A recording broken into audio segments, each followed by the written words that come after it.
right aside for the best entrance in college football.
Tonight in Blacksburg, the 11th meeting all time between the Hokies of Virginia Tech and the Commodores of Vanderbilt. And we welcome you upstairs here at Lane Stadium for ACC on ESPN and ACC Network Primetime Football, presented tonight by KodsterPro.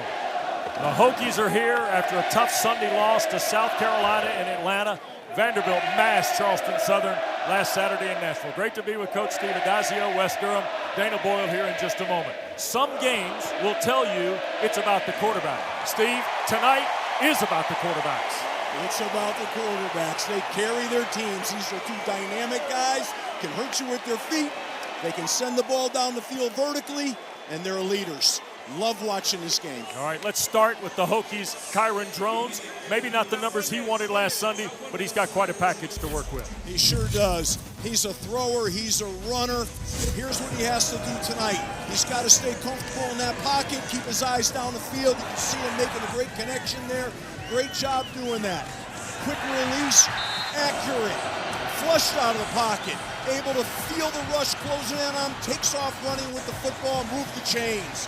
Then, of course, gets outside the pocket, doesn't get his shoulder set, throws a ball that shouldn't have been thrown, result, turnover. And then we have Diego Pavia. He is one tough customer, man. He loves the game. He's a leader. He, too, can really beat you with his legs, but he also can throw a deep ball. Real accurate down the field, willing to take a shot. When he turns it up running vertically, he has a power run game to him. All right, downstairs quickly. Here's Dana Boyle with the head coach of the Hokies, Brent Pry. Coach, your team will face its second SEC opponent in 2 weeks. Your defense will yet again have their hands full, this time with Vanderbilt's quarterback, Diego Pavia. How do you contain him? Yeah, you got to work like crazy, and it's going to take all 11. Coach has a good plan. We got to mix it up. We got to keep him caged. He's a problem. You established the run game this week as a priority. How do you get that going early? Yeah, we got to strain. We got to move people a little bit better, and we got to run a little bit harder. We got to hit it. We got Terrion Stewart carrying the ball some tonight. That should help. Thanks, Coach. Thank you. Yep, Marcellus Hawkins, 15 carries, 58 yards last week. Tonight, they bring a brick bowling ball to the lineup. Terrion Stewart, the transfer from Bowling Green. A lot of Hokie fans excited to see him. But Steve, let's be honest, it's already been a wild week 2 in college football, right? But no school may have more at stake in the ACC race tonight, and maybe for the rest of the regular season, than Virginia Tech. No question. They got to come off a real tough game last week. They got to rise up and have a great game tonight, take another step and win this thing and create positive momentum.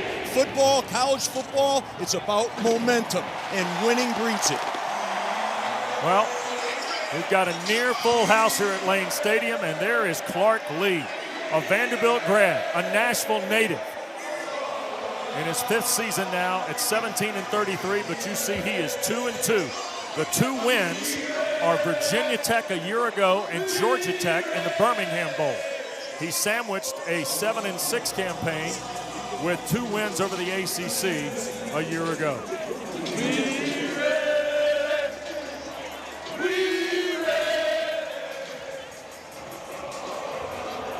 And we're about ready to get Vanderbilt and Virginia Tech started. Hokies lead the series 6-4. Kick is away, and there will be no return. So the Hokies will get it. First here on offense. And Pry's going to put it in the hands of the 5th-year senior from Houston.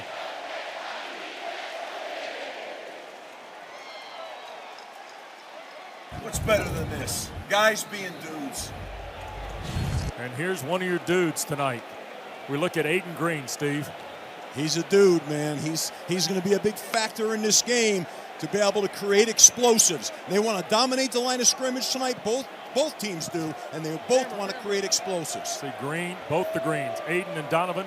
Longwell and Height, the linebacker in the corner out there. Here's a play on the perimeter, and this is Cameron Selden getting started. C.J. Hurd makes the tackle on Selden, the Tennessee transfer.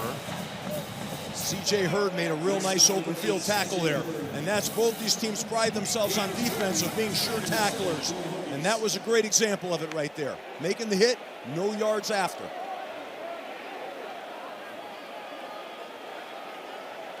Second down, 7 here for Drones. That's Selden in motion. Kyron again, quick shot to the right side. Aiden Green the grab. Knocked down immediately by Colby Taylor. The corner over there on the boundary side. Good look at Taylor, transfer from Wyoming. Played last year at Vanderbilt, had 6 starts in the secondary for Coach Lee. Nice way to get started with a little quick game, get an easy throw out there, build Kyron's confidence in the throw game. It's going to be important here. They're on schedule, down in distance. 3rd down and short for Virginia Tech, who last week was 8 of 18 against South Carolina. Snap by Drones, pressure coming. Kyron going to throw. That's a catch. Gosnell, the tight end, near the 40-yard line.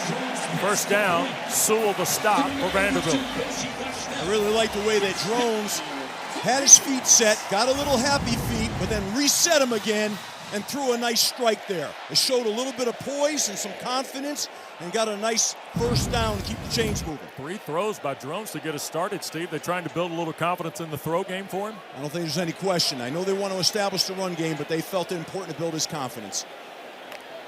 In motion is Gosnell. They're going to hand it. This is Hawkins' first carry of the night, and he'll pick up a yard, maybe 2 to the 42. The linebacker, Brian Longwell, first guy to get there. You see Zaylen Wood hustling off big number 15. They also get Issa Wataha back in the lineup tonight due to the Commodores in that defensive front. Well, these 2 linebackers, Longwell and Patterson, they'll come hit you now from that 2nd level. They got a Commodore jumping. Drones a free play and the catch. And this is Donovan Green's first grab of the night to the Vanderbilt 36-yard line. 22-yard throw. Really well operated. Used the cadence to get them offside. Knew they were in the neutral zone. Took the free play. Stood in there. Throw a great ball. Move the chains, but they're playing with poise and confidence. You can see it right now. Very nice start. I think Court was offside here. And they play on. No flag on the play. They picked it up and move on. Snap to Drones. Kyron looks, going to throw just beyond the reach of Benzie Gosnell. I thought it was interesting, Steve, yesterday in talking with Virginia Tech and Vanderbilt both on a Friday. But the Hokies in particular, Brent Pry and Clark Lee talked about starting fast, but especially important tonight, I think, for Virginia Tech off the Sunday loss. I don't think there's any question, and they're doing that. That was an opportunity in that last play. They're using the cadence to unwind the defense, so the defense shows them what they're going to do, the pressure. They brought both backers on a blitz, and I think that was a great opportunity for Kyron to make a good completion. He's got to stay anchored and not feel that pressure. Hawkins stays in the backfield with Drones here on 2nd and 10. First miss in the throw game for Drones. Play fake, quick shot near side. That's another catch. Cameron Selden has been active. He had 1 carry and 3 catches last Sunday in Atlanta. He got hit by Patterson, the linebacker there. So it's going to be 3rd and about 4, maybe a long 3 here for Virginia Tech. Vanderbilt exchanging their defensive front because the drive is starting to mount where the plays are accumulating. They want to stay fresh and stay strong at the point of attack. That's Selden in motion.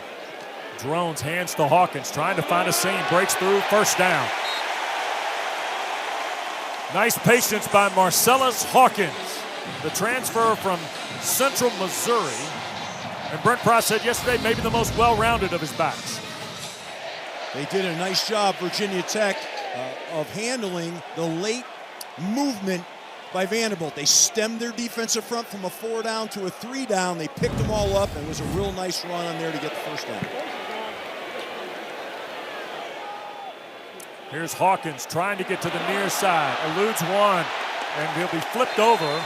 That's Height again making the tackle right around the 18-yard line, Dana. I wonder, a big part of them starting quick on offense has to do with the offensive line, Steve. They're young and inexperienced, but they're starting to gel, and they're giving Drones a little bit more time to operate back there in the pocket. Yeah, you're right on the money, Dana. They've really executed well, both in protection in the run game and handling the different fronts that are getting thrown at them, keeping their poise on the cadence changes. I'm impressed so far with their start. The Hokie legacy is checked in. P.J. Prelo at the running back spot. In motion goes Isaiah Spencer. They're going to hand to Prelo. Left side again, and boy, what a hit that is. Flying in from the linebacking spot is Bryce Cowell, senior from Godby in Tallahassee on the stop here. A little bit of penetration by the D-line. They're trying to run the wide zone play. They bubbled it, gave the opportunity for the defensive pursuit to catch up here. They might want to come back now and start a couple of more direct runs, more vertical runs. You may see that happen. They had talked about running some gap schemes. We'll see. That's the former Patriot Steve Gregory, the defensive coordinator for Clark Lee's Commodores. Andy crawls another guy up on the line. Drone's going to throw, shot, caught, Spencer, first down. Isaiah Spencer had 1 catch for 28 yards Sunday in Atlanta. That's a nice read and throw by Kyron Drones on 3rd down. Kyron Drones read that very well. They stemmed the front again and brought both backers. They wanted to bring on a little inside X blitz. He saw it, popped the ball out there. Nice throw and catch. This offense looks like it's really in rhythm right now. Yep, 12th play of the drive coming up here. They take Hawkins now and will spot him here to the left. Now take him in motion back to the boundary at the right. Here's Drones on the keep. First called run tonight, I think, for Kyron Drones, Steve. And it'll push inside the 10 toward the 7. Bradley Mann filling in the front defensively makes the play. You get in the low red zone and you like these quarterback runs because you can plus the numbers, meaning you have an advantage over the defense. You can match every defender with every blocker, and we used to call that equating the numbers. So you'll see those plays more frequently in the red zone, especially the low red zone where the safeties are tighter to the line. The red zone period, a point of emphasis this week for Virginia Tech after last Sunday in Atlanta. They felt like that was a negative coming out of the ballgame. Here's the give, and Hawkins tried to get to the perimeter, and the Commodores won immediately at the snap. And the first guy was Bryant, and then Rinaldi, the linebacker, finished off Marcellus Hawkins. So now it's a loss on the play and 3rd and almost 10. They got good penetration over the right guard. That's what really stopped the run from having success. And they also, it was a read play, they had somebody on Drones. So their defense played assignment football really well.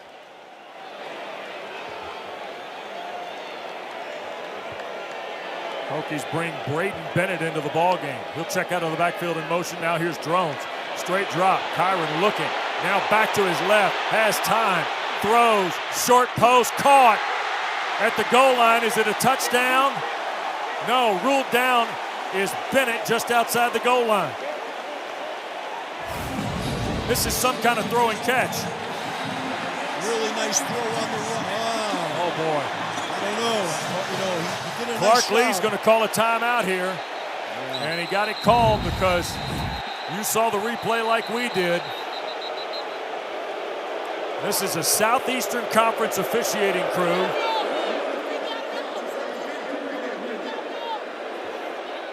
And this is referee Kyle Olson. And you see Brent Pry talking to the head linesman. Yeah, that one is, I think, going to be scratched. He's trying to secure this in his hands, but the ball does hit the ground. Yep. I think this one could get overturned. So Jim Laborde and Pat Tate are talking with referee Kyle Olson. They also have an operations center at the Southeastern Conference office in Birmingham, where they're also taking a look here tonight as well. It's tough because he really does secure his hands around that ball. Right. And before the ball hits, he looks to me like he has kind of possession, but it has to be through the catch, through the ground, you know, so that'll be interesting to see what they come up with here. Yep. Pretty quick review. Here's referee Olson. After video review, the ruling on the field has been overturned. It's an incomplete pass. The receiver never had firm control of the ball when it hit the ground.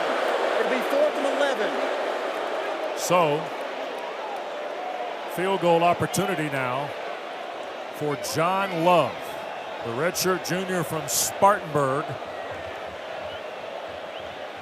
who last week kicked one 56 yards against South Carolina. He ended the campaign a year ago with a 60-yarder in the Duke's Mayo Bowl. And this is right in the neighborhood of 29 yards, it looks like, for Love.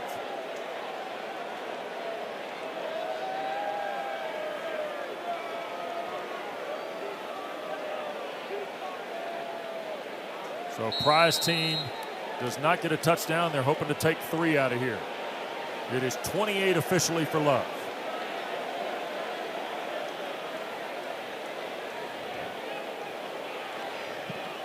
And John Love right down the seam.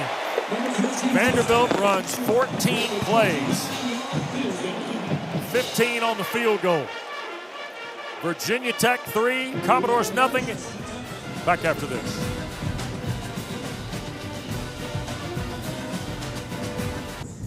Well, Vanderbilt gets the football next, and that means we get a look at Diego Pavia in the timeline. Well, New Mexico Military Institute, Junior College All-America, then Conference USA Player of the Year in Las Cruces, and then last year becomes the Southeastern Conference Newcomer of the Year. And he has infused Vanderbilt football, Vanderbilt athletics, the university, Nashville. It's amazing what's been in this 6-foot, 207-pound package from Albuquerque, New Mexico. I'd say generous at 6 foot at that. Kick through the back of the end zone. Commodores will start from the 25. And here is not only Diego Pavia, you'll see one of the best tight ends college football has tonight in Eli Stowers. And oh, by the way, the offensive coordinator was in Las Cruces, and so was Jerry Kill, who is now the senior consultant to Clark Lee. And you see they've all converted to the black and gold. Quite a haul for Clark Lee to go out there and lasso 2 coaches and 2 impact players. And it impacted immediately a year ago in the opener when they beat Virginia Tech in overtime at First Bank Stadium. That's Richardson in motion, and they try to get to the perimeter, and the Hokies are there. Isaiah Brown Murray, the first guy. Michael Short, the linebacker, helped. Well, Sam Cephas, the defensive coordinator, told us yesterday, you've got to stop this team east-west. so that you can then defend it north-south. There's an example. They stopped it east-west right there. They played outside in with their run support from the back end. Loss of 2 for Pavia. Alexander in the pistol with Diego. Pavia again wants to slip it on the perimeter, does. The catch is made and knocked to the ground is Stowers by Ben Bell, and a marker comes down behind the play in front of the Commodore bench. And it's against Vanderbilt. Might have been, well, the way the play drug out, Steve, could be an eligible man downfield. Pass interference. Oh, no. Offense, number 5. Half the distance to the goal. It's on Richie Hoskins, the wide receiver. Calling that a forward pass. Pass interference, offense, number 5. That penalty has been declined. Result of play is third down.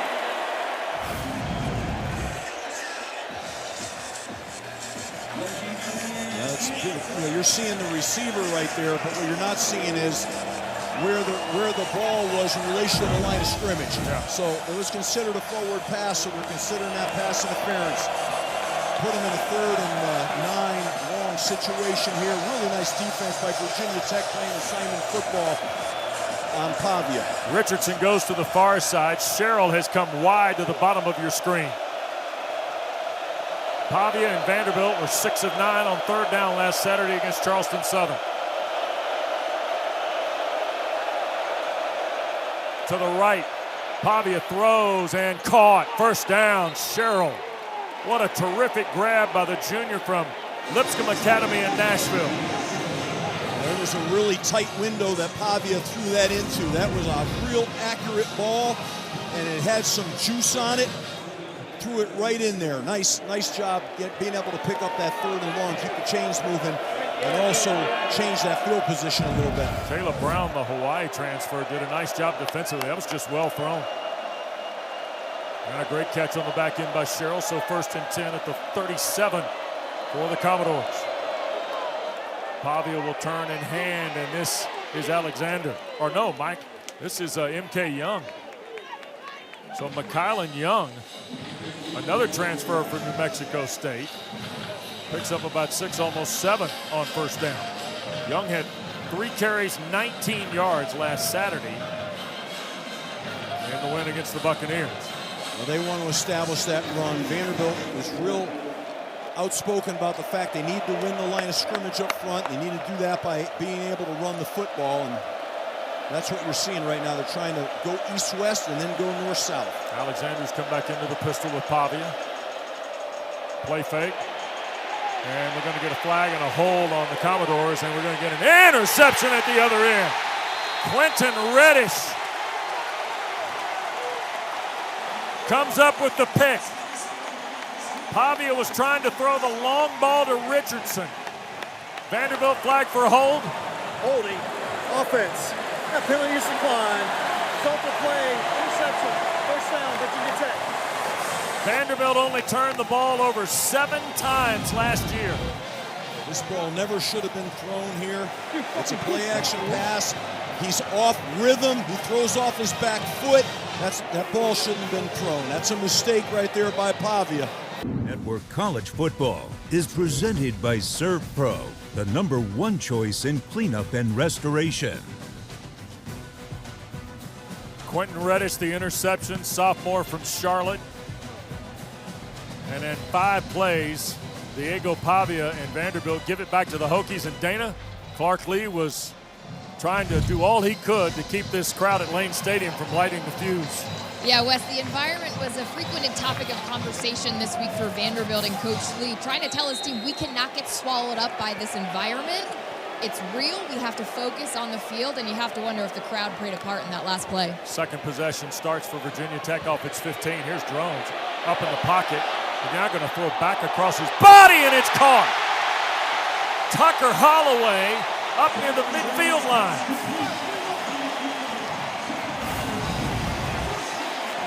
Watch the vision by Drones right now. He scans the whole field, starts to run, and feels the opening and takes the ball down the field. That's really, really well done. That's what a veteran quarterback does. Big play. How about Holloway watching the ball into his hands? First and 10. Drones again. Pressure coming. Hit as he throws and incomplete. Boy, he got decked. Miles Capers coming off the right end for Vanderbilt. Boy, he had 3 tackles, a sack, 2.5 behind the line against Charleston Southern. And tonight, he's working against Johnny Garrett, the starting left tackle of the Hokies. Johnny got beat there on the edge, and Drones was waiting for that crossing route to come across, and he had to wait a little too long. Second and 10.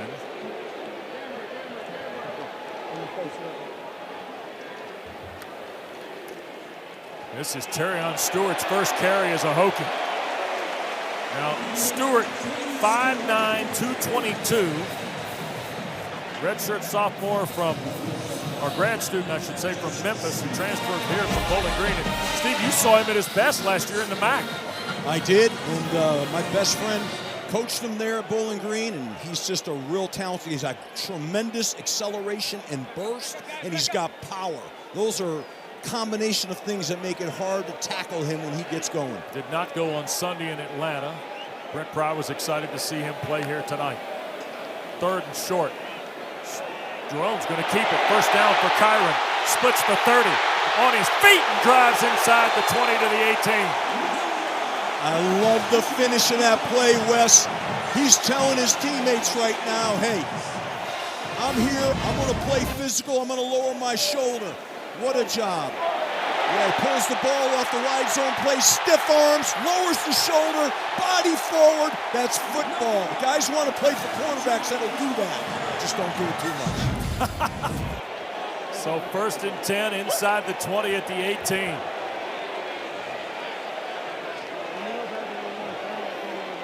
There's Stewart checking out here to the boundary at the left. Drones called keep again at the 5. Knocked out of bounds at the 2. C.J. Hurd over from the safety spot. 16-yard run for Kyron Drones. Yeah, they're running a pin pull play. They pull a lineman. They're running wide zone course, but they're doing it with the quarterback. Once again, why? Equate the numbers on the defense. Stewart, the running back, really did a nice job on the edge. He's tough. He can block. Hokies on the doorstep. Field goal the first drive. Looking for the year's first touchdown here. This is a play right up Terrion Stewart's alley right now. Here goes Stewart. Well, Drones kept it, and boy, Vanderbilt blew up the left side of Virginia Tech's front. Longwell, the linebacker, and Drones slow to his feet on what would have been his 3rd straight carry. So now Clark Lee's team's got to get buttoned up around the goal line here and see if they can force another field goal. Hokies have already had a 17-yard run, pass plays of 20, 30, and another run of 20. When you get down in the red zone, nowhere on the field, but especially down here, do you want to see TFLs? Defensive penetration like that kills all run plays, and that's what happened there. So you're going backwards here. You can't get beat up front in those situations. Snap to Drones, and we got early movement. It looked like Josh Singh, big 99, might have moved first here.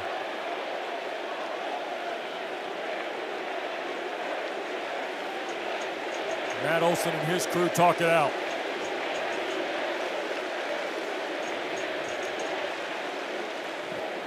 Offside, defense, the nose guard, enter the neutral zone and make contact with an offensive player. Half the distance to the goal, remain second down.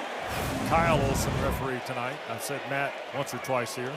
I mean, how does that happen, right? He's right on the center. He's on the ball. You go on the ball movement. Ball moves, you go. That's a no talent issue. They got half of it back now. Too tight set. The running back Stewart with Drones here. Stewart tries to get right side, and boy, the Commodores right over the top. Rataha makes the play. There's Issa from Cologne in Germany. 6'7", 320, and a senior who doesn't look 320. No, he looks lean. They're playing real physical inside, Vandy is right now. And Virginia Tech has all they can handle here to block them. That was a nice, powerful run there.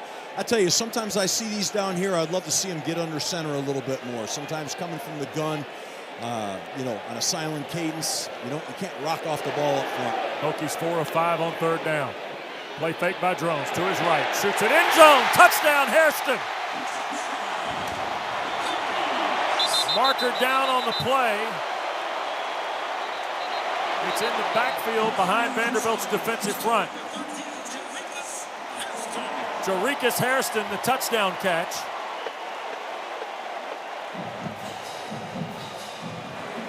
There is no foul for offensive pass interference. The score's good. Touchdown for Drones to Hairston. And Brent Pry loves it. And he should, Steve. It was a nice drive coming off a turnover. They went to the red zone, scored a touchdown, and didn't have to settle for 3 points. That's what he wanted. He got it from his team. So the Pavia interception by Quentin Reddish pays off with a touchdown for Virginia Tech. And the point from Love is good. 6 seconds to go in this opening period. Hokies have got 10 points on their first 2 possessions. And Vanderbilt is giving them a turnover. Jarikus Hairston, ladies and gentlemen.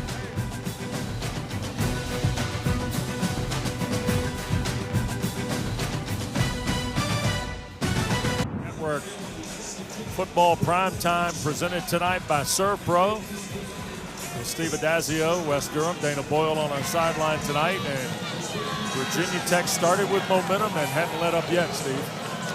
No, they haven't. They got the foot on the gas, and this crowd loves it. And that coaching staff loves it too. Fast starts, build confidence.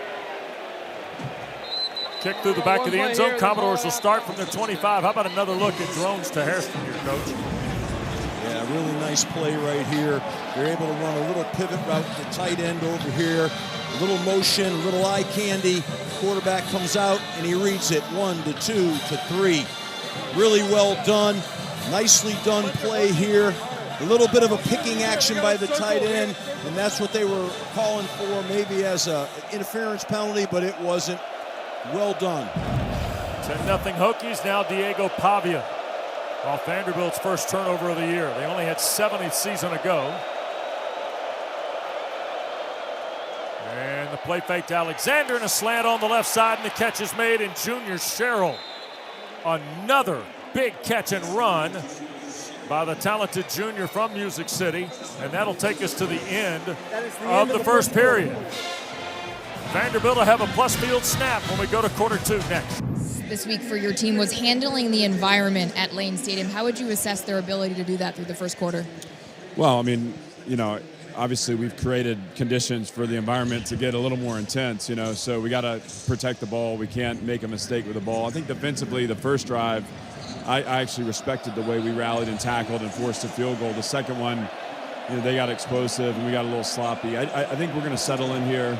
Again, it's early in the game. There's a lot of game left to be played, so we need to play better. These guys will, but certainly the environment's been challenging to us. Thank you. Thanks.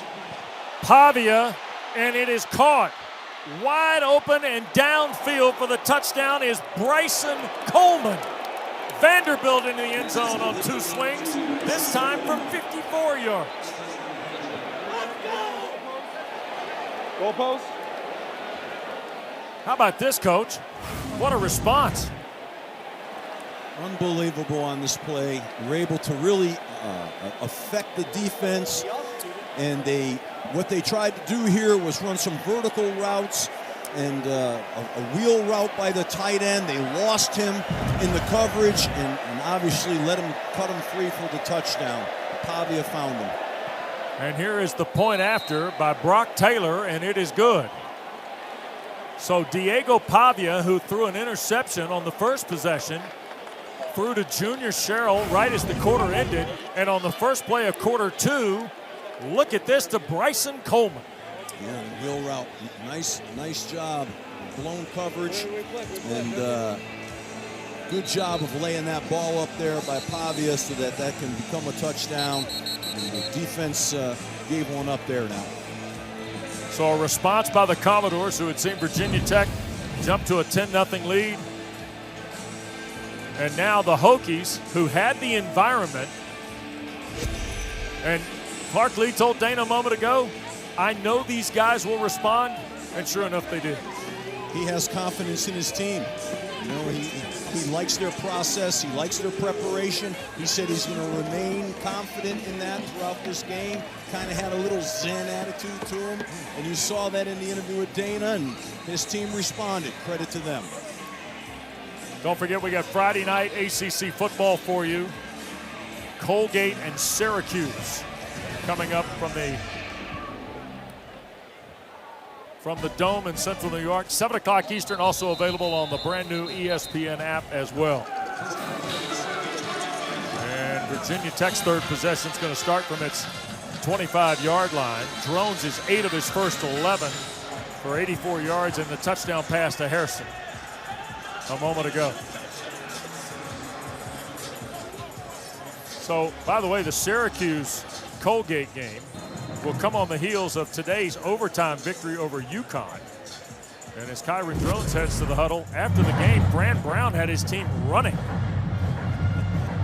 I'm not quite. I think more on this coming up at the half, apparently, but how about this? Yeah, I don't know. If you call that running, that looked like maybe fast walking. Rare is what it is. Here's Hawkins, the carry on first down, and boy, Singh leads the tackle parade along with Longwell. 53 Seabrooks, not 99 Singh. So Glenn Seabrooks, who by the way had the interception a year ago to kind of seal things up on the Hokies in Nashville. So a loss of 1 on the play here. There's negative yardage plays in this game. There's a battle in the trenches going on both sides. Play fake by Drones, pressure coming, Kyron a quick throw, and it got deflected, and that was Longwell again. Steve, you don't have to watch the tape very long of the Commodore defense of Steve Gregory to know that 11 and 2 and 4 go pretty well behind those big front guys that play for this Vanderbilt team. Yeah, I mean, they said Longwell is their best player on their defense. And he's, you can watch him, he can run, he can strike. He's a really good player, and they're fired up right now. You can see a little bit of a momentum take back. Virginia Tech 3rd and long here. Drones on a straight drop, going to cut it loose and into traffic, and intended for Aiden Green, and he was tackled in the Commodore secondary. Vanderbilt was right there with Colby Taylor again. So that's a 3 and out. Yeah, I think Drones is his feet are getting a little happy back there right now. He's feeling it. The play before Vandy ran a little twist between the end and the tackle, got a little penetration. The throw wasn't really on target, and on that play, his feet were jittery back there. That's what we need to see him continue to grow with. Pocket presence and poise. Martell Height waits on the punt of Nick Valstistas of Virginia Tech. Hokies gave up a punt return last week. Valstistas gets it away. It's a high kick. Height will signal for it and make the fair catch. Go. Out at the 31 of Vanderbilt. 46-yard punt and a 10-7 ball game a minute into the second quarter, and Diego Pavia ready to go back to work. You saw a little bit beamer ball by the other team. They were trying to go after a block on that. Put a little pressure and got a little penetration on that play. Yeah. Let's see if they come back again on the next punt by Virginia Tech and see if they come after it again. Boy, Pavia exploded in the 2-play possession a moment ago for offensive coordinator Tim Beck. Alexander will start with Diego here in the pistol.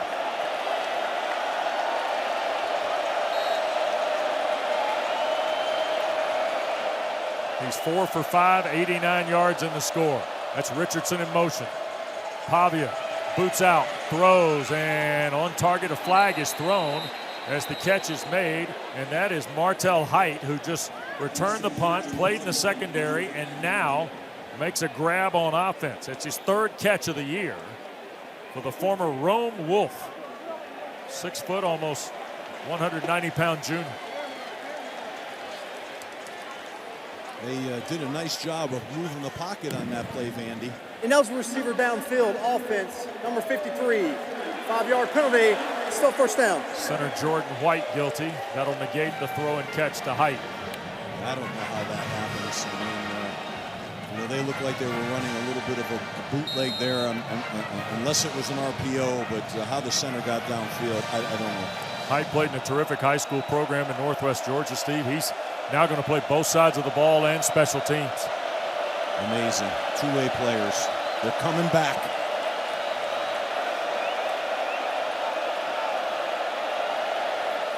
Pavia going to hand to Alexander, and he's swallowed up. Ball pop loose. Virginia Tech says they've got it. The Hokies say it's ours. Jordan Bass says it's ours for Virginia Tech, and now the official signal says it belongs to Virginia Tech. Thomas Williams recovers it. And a team that only had 7 turnovers all last year has 2 tonight. There's a lot of unblocked guys in the backfield. Got to take care of the football. They popped it out of there. And as you said, West, turnovers. Given a short field now to Virginia Tech.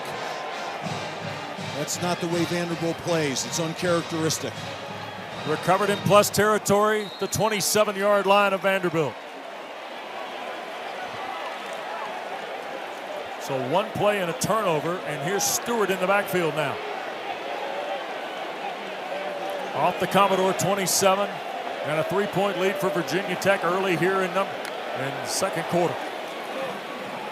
Stewart looking left and finds just lower his shoulder and drive to the 25. Rinaldi to stop. And Clark Lee, you see the 2 turnovers tonight, just 7 last year. They had 4 interceptions, 3 fumbles. They caused 16. They were second in the Southeastern Conference, top 20 nationally, Steve, in turnover margin at +9. Well, that is such a big stat, and the turnover game, you know, can win you games and it can lose you games. And right now they got to get that fixed. Second down. Drones to Stewart. Gosnell trying to help with a block. Stewart inside the 20 toward a first down. Carter makes the play from the safety spot. The ball was a little behind him. He did a nice job. He has good hands to be able to lean back, catch that ball, and get the yards he got. Third down and short. Drones to throw. Long shot and offline. Going to Donovan Green on the long throw. And now 4th and a couple. And let's see if Philip Montgomery and Brent Pry want to push the button here on 4th down. I think they are. I think they should. This is where you start to measure your toughness up front. I just don't know about that call on 3rd and short. I would have liked to see, you know, Stewart run the ball again and take, if nothing else, take 2 shots running it with him. He's a big, powerful, thick guy. I mean, that confused me a little bit. And now a timeout taken. So we're going to step aside with them. 4th and 1. Virginia Tech in plus territory, a 3-point lead. Second quarter continues in a moment. Well, Brent Pry and Virginia Tech scored 10 points on their first 2 possessions tonight. And then Vanderbilt threw a long touchdown pass. But the story tonight, Steve, is the 2 turnovers by Vanderbilt, who only had 7 all of last year. No question. And, you know, you can't win when you turn the ball over and give the ball in a short field to the opposing team. But now this is a 4th down that Virginia Tech has got to convert and be able to get points in the red zone. So out of the timeout, Stewart and Drones in the backfield. Spencer in motion. Hand it to, it's Drones on the keep. 1st and goal, right around the 10-yard line for Kyron Drones of Virginia Tech. He read that and pulled it, and you know, there was an edge pressure coming off the edge, and he what we call pull and knife the defense. He pulled it and knifed it vertically. Nice run. Big 1st down. It is 1st and all the way at 10 yards. Left, go this way, go this way. Empty set here.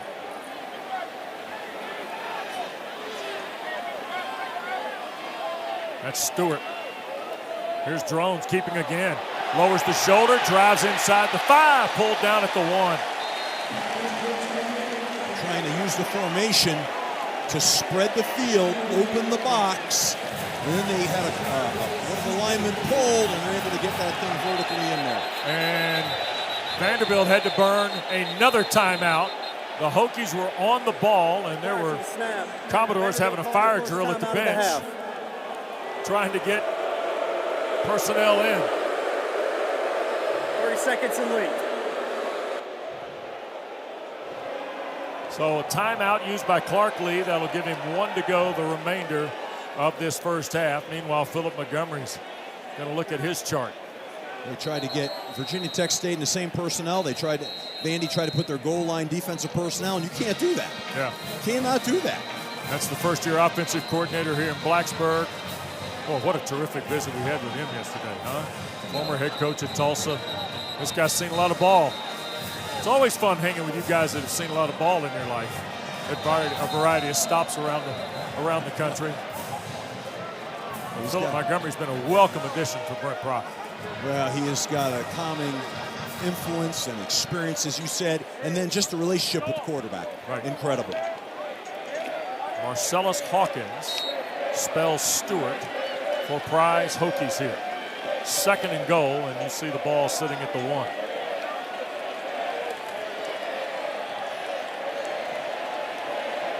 Hairston is that wingback tight end, if you will, on the right. Out of the timeout, Drones keeps it left. Scores standing. Kyron Drones.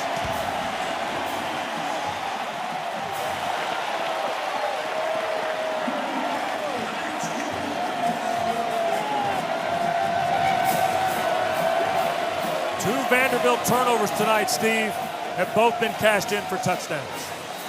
Yeah, unbelievable. What you're going to see here is the guard is going to pull and ream, and the other off-puller is going to kick, and he's going to come off tackle, which was smart because on defense, Vandy had the middle stacked in that bear concept where they cover every lineman inside. So it was a well-conceived play to get off the edge. Nice job by the quarterback. He looks like he's got a lot of confidence. Point after by John Love is good. Kyron Drones is in the end zone for the Hokies. And we get a timeout here in Blacksburg. Virginia Tech returns to a 10-point margin at 17-7. Kyron Drones has thrown for one and run for another here in this first half of play tonight at Lane Stadium. ACC Network Primetime is presented tonight for you by ServPro. 11th meeting, 2nd in as many years with the Hokies and Commodores. Oh, what a terrific game last year in Nashville to get Clark Lee's season kind of going, right? And if you just dialed us up, we know many of you saw the finish of the delayed game at Frank Howard Field with Clemson and Troy. Vanderbilt has had 2 turnovers in 3 possessions. The other drive was a Pavia to Coleman 54-yard strike. Hokies went 15 plays, kicked the field goal in the opening drive, and then took the Reddish interception 85 yards in 8 plays. Kick through the end zone will put the 4th Vanderbilt possession at its 24. Here's another look, Steve. We started out Enter Sandman, terrific, and then Virginia Tech.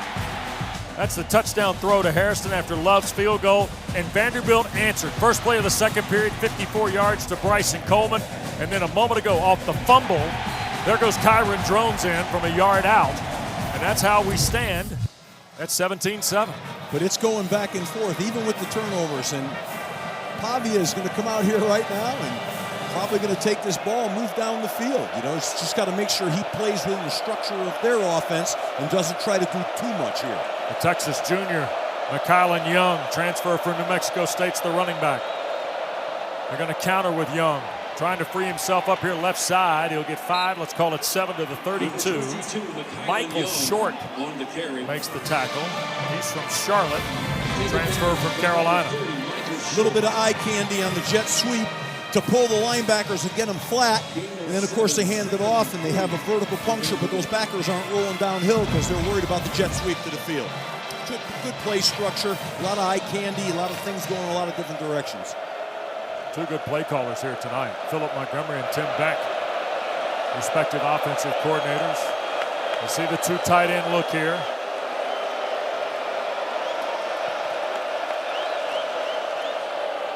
Young right side. And he'll be stopped shy of the 35 by Caleb Woodson. Woodson had a half dozen tackles, one behind the line on Sunday in Atlanta. Oh, they're calling that a first down carry by Young. So Vanderbilt spot the ball and a fresh down. Oh boy, look at here. Wow. That's Tristan Brown and Sherrod Koval of Vanderbilt and Virginia Tech mixing it up in a lightweight game.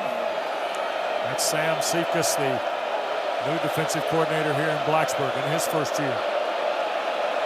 I like him. He's a sharp guy. There's a toss. Richardson trying to turn the corner. Got around one. He'll get the 40.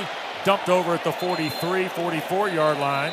Caleb Brown the tackle, but a marker thrown in from over in front of the Virginia Tech bench. That was all Trey Richardson. Sure was. Holding offense number 3. 10-yard penalty. Remains first down.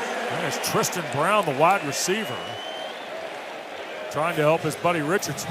You know what happens on those, on the jet sweeps, what happens is you have to hold those blocks a long, long time. But that turned into an extension of the play before. They're fighting each other out there.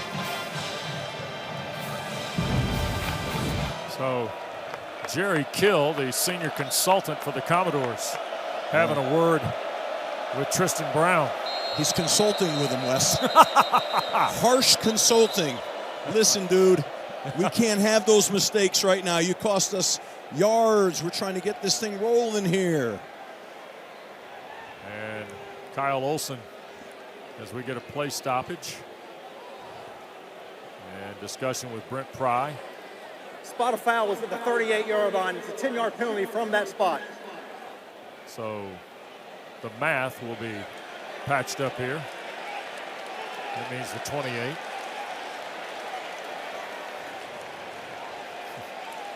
Jerry Kill, one of those college football guys that you've seen him coach at so many different places. He comes on your screen, you go, yeah, I know that guy from somewhere. He's a ball coach. Yep. He's got his game plan in his hand. Yep. Consulting. I love the consulting. 1st and 17 after the penalty. Off the 28 for Pavia. He'll keep it. Straight run. Out across the 40 and nearly a first down. To the 44 goes Diego Pavia. Steve, you love this about him in the tape, right? I do. I mean, he's a vertical puncture guy, well blocked. Look at him run. He's pushing guys. Get out of my way.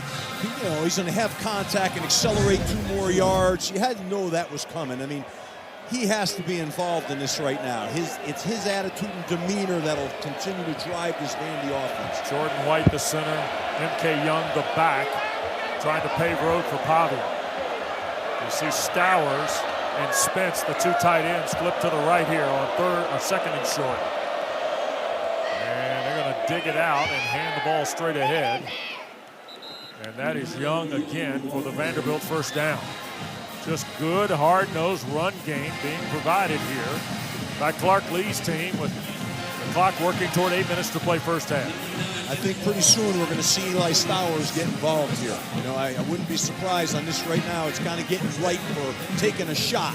And he's a guy you want to take a shot with his ability and his range to go up and get a ball. So at some point, they're going to get him involved here. 6'4", 235, Eli Stowers. Regarded by many to be the best tight end available next spring in the draft.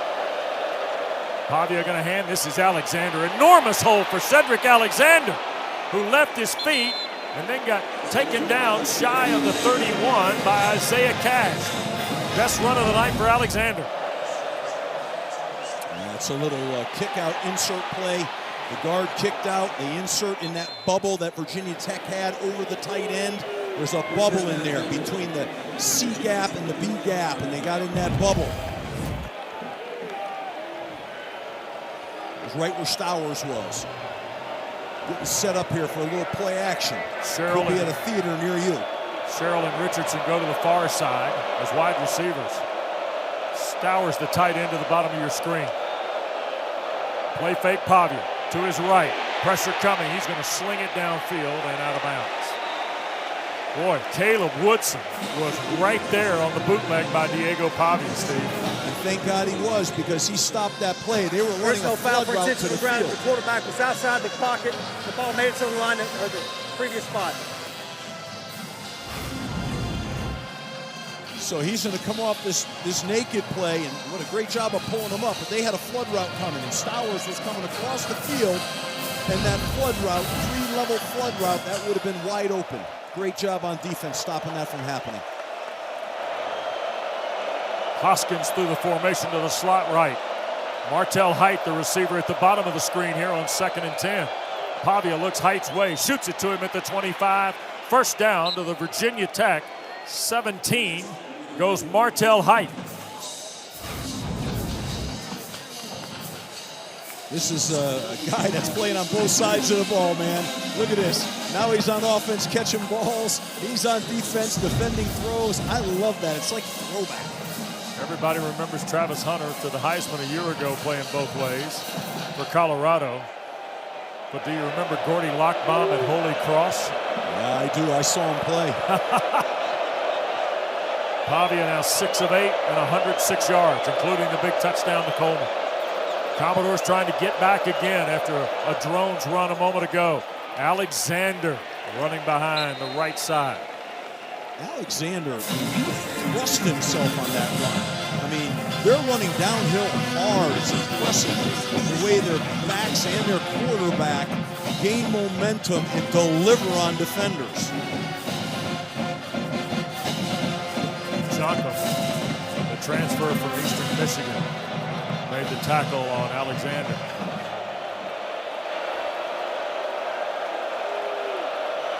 Tenth play of the drive for Vanderbilt, their longest of the night.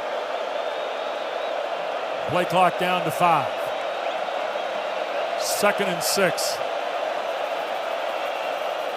Pavia, play clock expiring and taken down shy of the 10 by Woodson. I don't know if Caleb Woodson's playing the spy game, but he's been in Pavia's business the last couple snaps. He's bringing the wood, too. There's some hitting down here now. I mean, they're playing hard. This is a violent game right now. They also had Big 13 for the Hokies in the maroon. Kamari Copeland. He's on Adazio's could-be dude list. He's a dude. 3rd down and 4 at the 11. Young has come back with Pavia as the running back. Crowd roaring at Diego. Looks left, throws left for Height. Did he haul it in? No, incomplete. Thomas Williams was there. He had the fumble recovery that led to the drones touchdown. Press coverage, really in good phase. Nice job of defending that. Well done. That was Thomas Williams. Really good in man coverage right there. Brock Taylor to try the field goal. He made his last 11. By the way, this is 29 yards for Taylor. And the kick is good. So, timeout on the field. 4:19 to go, first half. Hokies by 7 when we continue on ACC Network.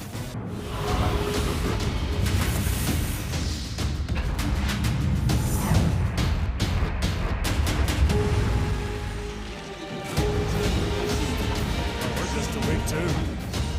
Let me tell you, son, we're seeing some stuff already in just, 3 weeks really of football, 0, 1, and 2, but my goodness. Are we seeing some stuff across the country in college football? College football right now is crazy. I mean, you take one glance at maybe how your team and then look at everybody else. It's amazing what has happened today. Already 2 overtime games in the ACC. Prelo deep to take a kick. There'll be no return here. Virginia Tech will start from its 25. Dana's got news. Well, the majority of the second quarter, guys, Kyron Drones has been having trouble with his in-helmet comms. I've been told by the equipment manager for Virginia Tech, his name is Drew, that all is well on the in-helmet comms, but that's incredibly impressive given that last run that Drones took to the house by himself. Yeah. Usually you practice having another set of communication, be it with signals, be it with wristbands, right. But you can't just rely on those comms. I know they're great, and And I wish when I was coaching, had an opportunity to have those, but you have to have a secondary system. So here's Drones with Hawkins now. We've seen Stewart here in the first. We've now seen Hawkins come back a couple different times. First down, Marcellus trying to wait. Breaks through for 5, stretches it out for 8. To the 33-yard line goes Marcellus Hawkins.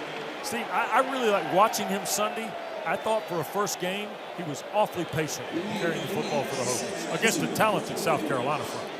I mean, you're right with the word patience. That was one of those runs right there. He showed great patience again. You're 100% accurate with that. Second down and a couple here as we go inside 4 minutes. 2 timeouts for each school plus the 2-minute timeout.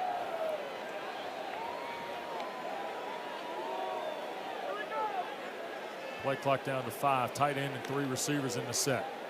This will be Hawkins again. Sprints it through. First down. Cracks across the 40 to the 42.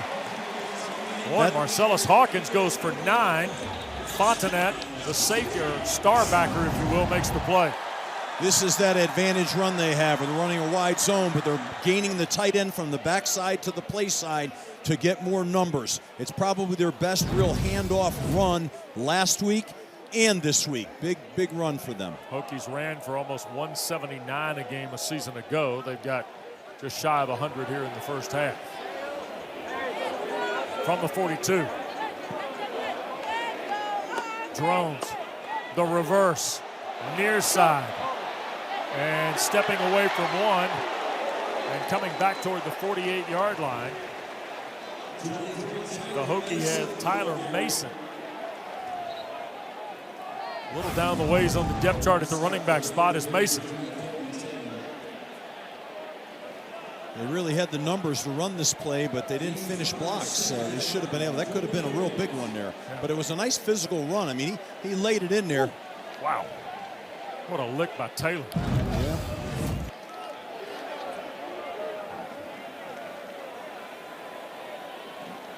That's Spencer in motion. Drones will keep it. Throw on the perimeter. Spencer the catch across midfield. And it'll be third down and short at the Commodores' 49-yard line. Marlon Jones comes up to make the stop on Isaiah Spencer. Triple option play. Hand it off, pull it, run it, or throw it. He threw it. He was accurate. How about that? Hokies were ready to go on 3rd and 1. That we is got the a 2-minute big timeout. third down when we come back. 7-point lead for Virginia Tech. 2 timeouts for each school when we continue in Blacksburg.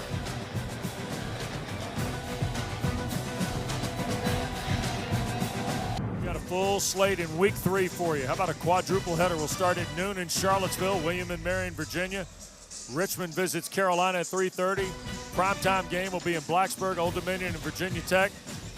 Coach Adazio, Dana Boyle, and I will be on the farm for ACC After Dark next Saturday night. 10:30 Eastern Time, BC and Stanford. In Palo Alto. Yes, sir. Yeah. Here is a huge 3rd down. Virginia Tech with a touchdown lead and 2 minutes to go, and Drones going to keep it to the right. First down and more. He'll slide right around the 43 of Vanderbilt.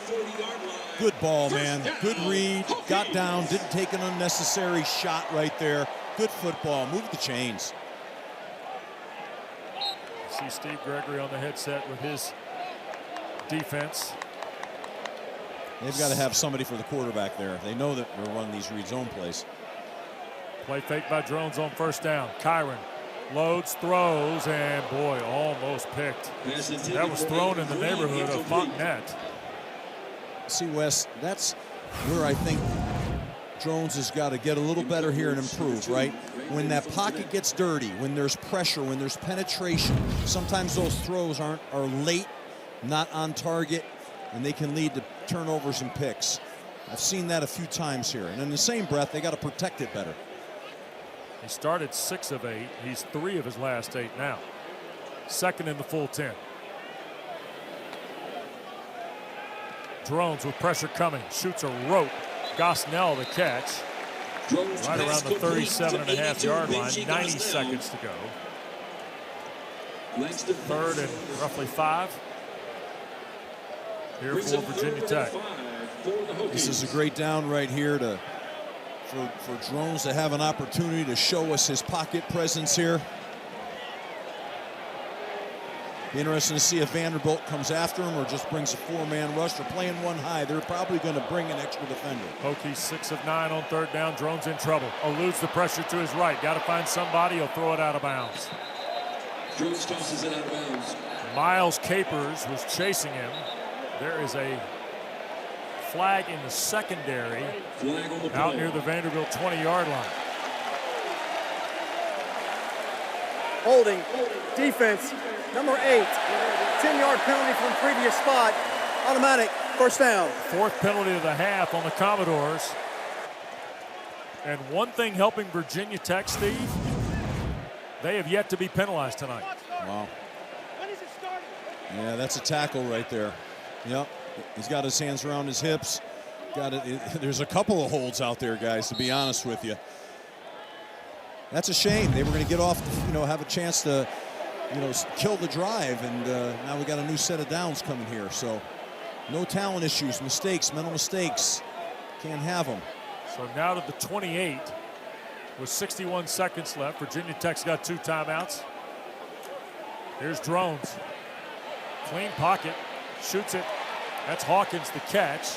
Tackled at the 26. Rinaldi, the linebacker, right there. Clock moves, though, inside 50 seconds. Vanderbilt brought a double twist. They twisted the end and the tackle on both sides, and the offensive line protected. A great job in protection. Alves is the wide receiver at the top of your screen. They're going to throw to Gosnell. And, beg your pardon, that's not Gosnell. That's St. Germain. Harrison St. Germain. It's a first down for Virginia Tech with 34 seconds left, and now a Hokie timeout. Timeout, Virginia Tech. Their second of the half. 30 seconds in length. So, Kyron Drones looks like he's had plenty to work with here in the first half. He's in need of a locker room visit here. Boy, Brent Pry's got to be thrilled, though, with the way his team's handled most of this opening 30, Steve. I agree. I think they've come out, they've played with confidence, they've made a lot of plays. They gave a few away, but for the most part now, they've created explosives, they've ran the football, they've done the things that they said they wanted to do, and let's see here if they can get another score in the red zone, which is a big emphasis. Vanderbilt gets the ball start second half. Yeah, and trust me, Vanderbilt's not done here. This is a team that's got a competitive spirit, and they're going to fight here. Dana? Really adamant about last week. They had lack of execution and focus in their dismantling of Charleston Southern. They played a lesser opponent. No disrespect to Charleston Southern, but you have to wonder, is that why we're seeing a lack of focus? No talent issues, like you have to call them, Steve? It can be. I think, the environment, the speed of the game, these things all, first road trip, it all comes that way. One timeout left for the Hokies. Half minute and change. Drones on a straight drop, pressure coming, throws, and behind the intended receiver. Sewell was there defending. They brought a Donovan zero Green. blitz right there on that play. No deep, zero blitz. Yep, they came with the house. And I like the way that Drones hung in there. He was going to take a shot on that play, and he got the ball off. Problem was, to me, the route structure didn't help him. Johnny Garrett, the left tackle, is shaken up. And so they are out to check on Garrett. Redshirt junior starting here tonight for Virginia Tech. When you get that max blitz and that zero pressure, you got to adjust those routes. At a minimum, you got to warm them up and get them going faster. Well, Kyron Drones, who admittedly was not as sharp as he wanted to be last Sunday in Atlanta, has affected the game with his arm and his legs here in this first half, Coach. He sure has. He's done it all. I like his presence. I like his demeanor. He's seeing the field, throwing the ball. He's running with confidence and being a real leader for his team. He's showing physicality in the process. So there's a lot of really good things happening with Drones. I think we still want to see him have set his feet a little more, which he really kind of tried to do with that zero blitz right there. I mean, and deliver the ball. But he's had a good night to start the half, and they should be pleased with that. Go in at half and make some adjustments, but they have got momentum right now for sure. 12 of 20 is Drones, and Garrett being helped from the field. So with a fresh left tackle now, how do the Commodores try and exploit that here with 2nd and 10 and just 29 seconds to play? Well, I'm sure they're going to try to work him a little bit, maybe try to twist him a little bit, get him off levels with the guard in protection. That's the first thing you usually try to do when you get a change at the offensive line, especially at the tackle position. Maybe here is a time, if they're going to throw the ball, throw some quick game and get the ball out fast. Yep. Justin Walters, Dave Clausen, Bryce Love standing by in our ACC Network studios. They're going to recap what's already been a busy week 2 in the Atlantic Coast Conference. Remack has gone to the left tackle spot now to spell Garrett. Aiden Lynch has come in to play the right tackle spot for Virginia Tech. Here come the Commodores again, Steve. They're showing max blitz. And they're coming. Get it out. 2nd down. Drones hit as he throws and almost intercepted. C.J. Hurd got to him on the last throw. This time he got to him before he made the throw. Clock stops at 24 seconds. Yeah, I'm surprised right now. They're bringing one more than they could protect right now. I'm surprised they don't have a quick game going, a little bit of a move the pocket going, but they've got to do something now to have him sitting against a 1+ blitz, which is 0, which means the defense has one more guy than the offense can block. You have to coordinate the routes to work with that. You see 6 of 9 tonight after an 8 of 18 debut on Sunday. Here's Drones, quick shot to Hawkins, near side, 15. He'll split to the 10. He'll come up short of the first down. Brent Crocken worked this clock down. Was a timeout called? No, now the clock starts. Carter the stop, and Virginia Tech can try the field goal on the final play of the first half. That last play I liked better. They were able to scat the back, okay, and stress the 0 coverage and get the ball out. Their final of the half. 30 seconds to lead. So field goal try for John Love, who hit from 28 on Virginia Tech's first possession of the ball game. He's wearing the Frank Beamer 25 number tonight, is Love.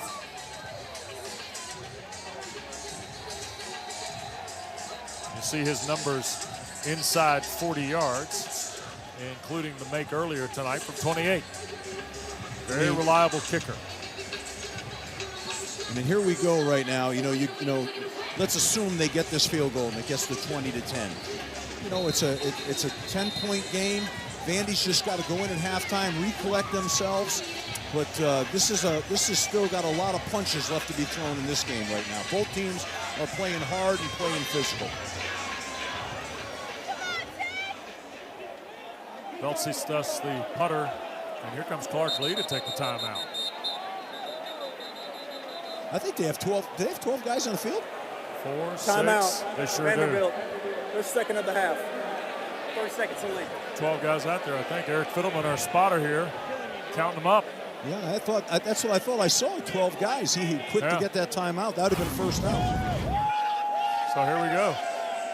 Count them across the front. 3, 4, 5, 6, 7, 8, 9, 10, 11. Yep. 12 guys. I'm not the best crunching numbers sometimes. But well, I tell you, these are the things that you have to avoid, As a coach, that drives you crazy right now. How did we get 12 guys on the field on a field goal block attempt? How does that happen? And that's what he's asking. I promise you on the sideline. He's like, what in the heck just happened? There they are. See, they're having that conversation right now, he and Jerry Kill. Jerry's looks a little bit more annoyed. Love's try from 29 is good. And that will make it a 10-point lead for the Hokies going to the locker room. 27-yard field goal by John Love. And Virginia Tech leads Vanderbilt 20-10 at the end of the first half. Back ACC Network primetime football presented by ServPro on a Saturday night. We're in Blacksburg. Oh yeah, they fired the skipper a couple times already in this first half. Hokies 20, Commodores 10, second half coming up here in just a moment. We welcome you back upstairs here at Lane Stadium tonight in Blacksburg. Virginia Tech trying to get to level par. Vandy trying to stay undefeated. Steve Adazio, West Durham, Dana Boyle here in just a moment. We said it would be about quarterbacks at the top tonight, and the first half has been about quarterbacks. It has been. I think both quarterbacks have had great moments. Obviously, I think Virginia Tech and Drones have had more opportunity, double the plays, double the time of possession. But here's Drones on a simple naked, connecting with that little pick play. Now he's pulling the ball and running and lowering his shoulder. Look at that physicality right there. And then you have Pavia coming up and delivering a strike down the field, a wheel route to the tight end, really well-constructed play. And now he's going to run a QB draw, lead blockers, directing traffic, lowering his shoulder, getting plus yards. These two guys are competitive, and we got a lot of ball ahead. 2 turnovers have really been costly, though, to the Commodores. You see the stat line. Drones started off pretty hot in the throw game and then cooled off as the half concluded. He started 6 of 8 and finished 7 of 14 for that 13 of 22 worksheet in the first half. And you see Vanderbilt will get this ball to start the second half.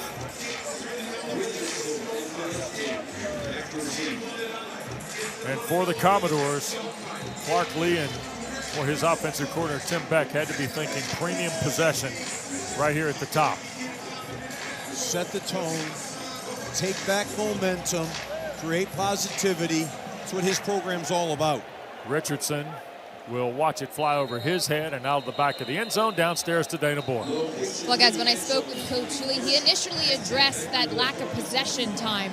It's flipped the script from last year. He told me it's a lack of execution and focus in that first half. He's happy with offense, but they defensively, he said, need to find a way to contain Kyron Drones.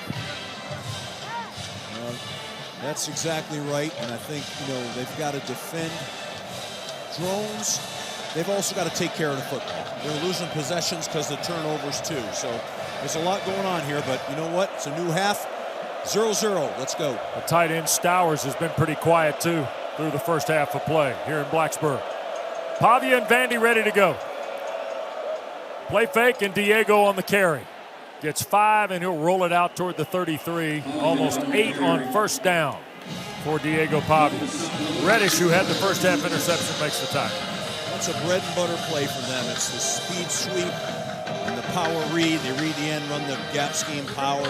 He's downhill. That's bread and butter for this offense and for Pavia, and they gained, 7, 8 yards on that. It's a good way to start the drive off. See the 2-tight move.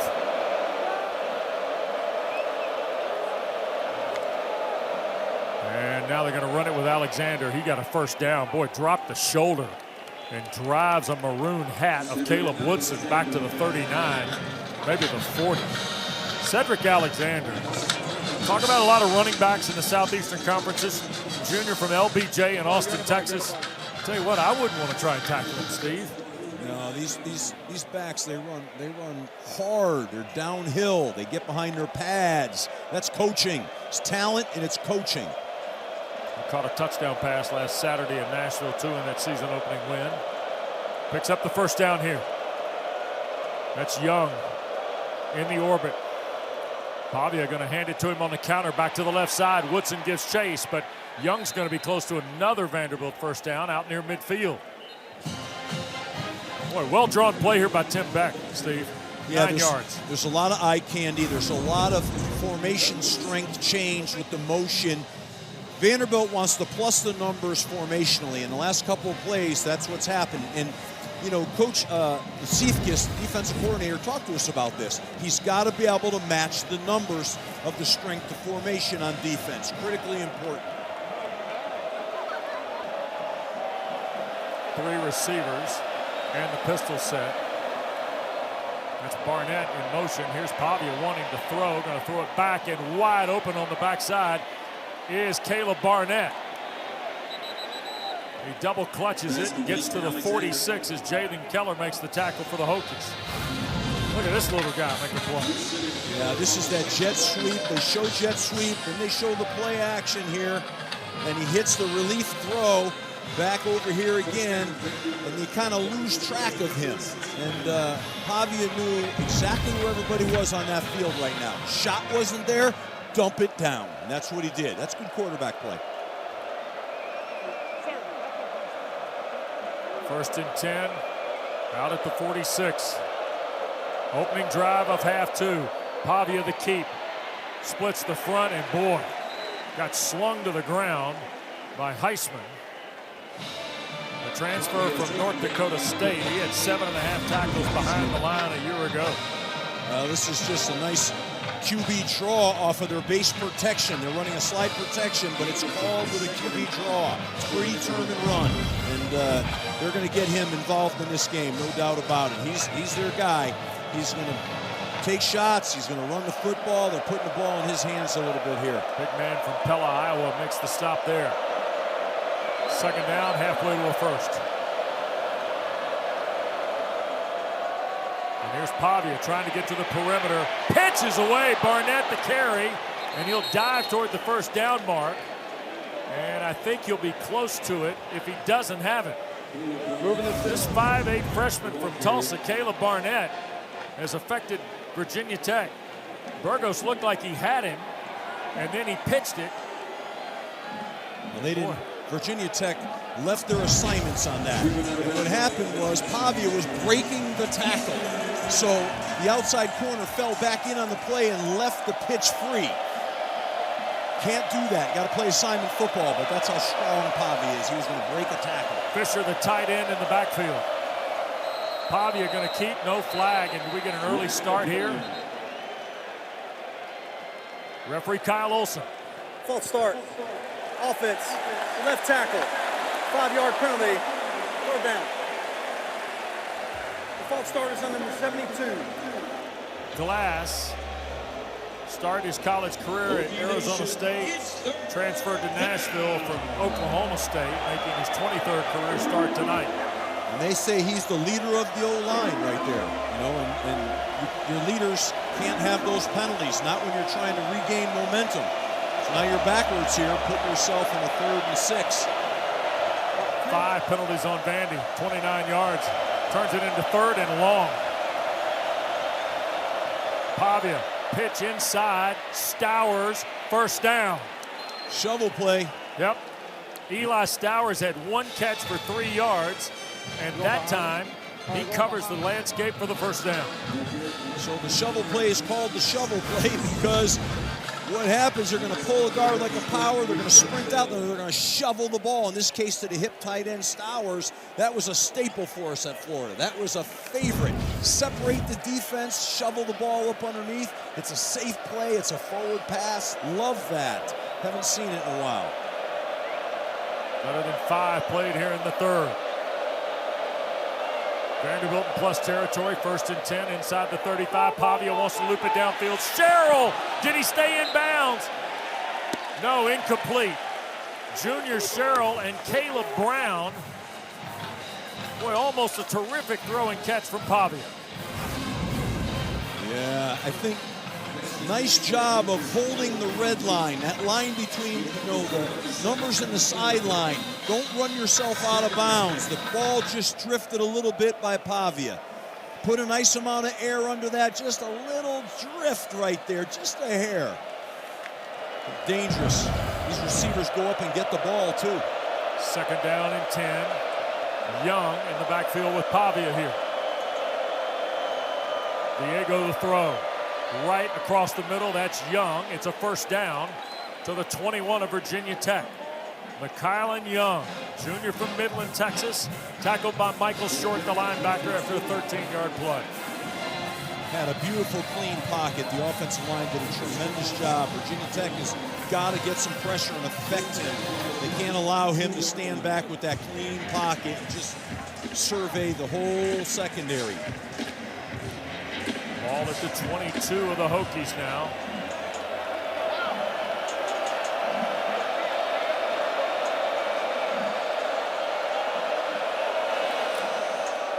Young gonna flip it back here, near side. Turning the corner at the 10, going to the pylon is Richardson. Did he get in? No. Marked out at the 1 is Trey Richardson. Well, that was the right time for that play. You know, you get a reverse going, you get down here, and you got momentum. You're in the red zone. They're in an inside play in Bear defense, and they flip the ball on this thing. Watch the quarterback on the edge here throw a block. Wow. Wow. Took out Caleb Brown, the corner. Gotta love that. Your quarterback's your lead blocker. Not afraid to mix it up. First and goal at the 1 here. Fisher's come in as the fullback. Ahead of Young. Pavia from under center. This is Young leaping for the touchdown. McKylan Young over the top for his 2nd score of the year. And what a start to the 3rd for Clark Lee's Commodores, Steve. That's what the doctor ordered. To drive the ball down the field, long drive, explosive plays, and then get all the way down here and punch it in. I love the fact at the end, Pavia's under center too. He's under center with the threat of a sneak, but he hands it deep and they run off tackle and go over the top. I just really liked watching that. 11 plays, 75 yards, just less than 7 minutes. Brock Taylor's point is good. Back to a 3-point Virginia Tech margin. The fight continues in Blacksburg on a Saturday night. McKylan Young answering. Nice job. Got a little off tackle, caved the edge.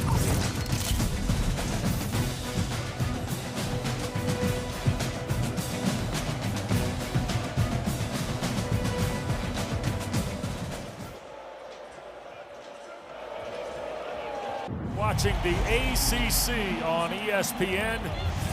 And here at Lane Stadium in Worsham Field tonight, where we had a flyover pregame.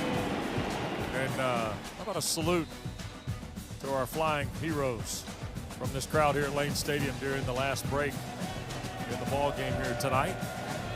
What a terrific environment here in Blacksburg, the home opener for Virginia Tech. And now Vanderbilt to within a field goal after McKylan Young's 1-yard lead. The Hokies will start from their 25. Kyron Jones started hot in the throw game, Steve. Well, he was big in the run game, including a 1-yard score. Also threw for 1.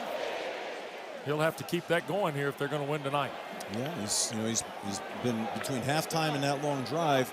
He's been on the sideline for a while. He's got to come out here and crank it up. They've got to get themselves a long drive here put together. Marcellus Hawkins will be the running back for Drones. 3 receivers and the tight end. Vanderbilt showing pressure, and here goes Hawkins to the left side. White shirts chasing, but he'll pick up 4 on the play. Downstairs to Dana. Johnny Garrett, the left tackle for Virginia Tech, questionable to return, and that's potentially debilitating for this offensive line that is really trying to establish some rhythm here. Yep, they did plug in Remack to play left for Garrett and then moved Aiden Lynch to right, and that's the way they start here in the second half. That's the way they close the first half. Big Tomas Remack. There you see at the left side. That's Selden in motion. The Commodores bringing pressure. Drones, loads, throws. Whoa, what a catch! Aiden Green shy of the first down. Well, he made a phenomenal catch, and thank God for them that he did, because if he didn't, that might have been picked and gone the other way.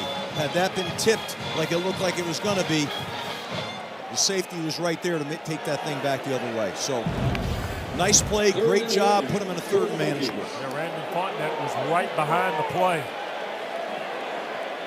3rd and short now for the Hokies.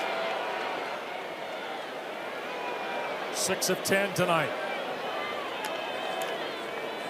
Here comes Drones, left side, going to shoot it to Selden. Got shy of the first down and then reset off the spin. Did he get to the 35 is the question. Martel Height, complete to Cam Selden. I think, stopped him just short. And Virginia Tech's going to punt here. Yeah.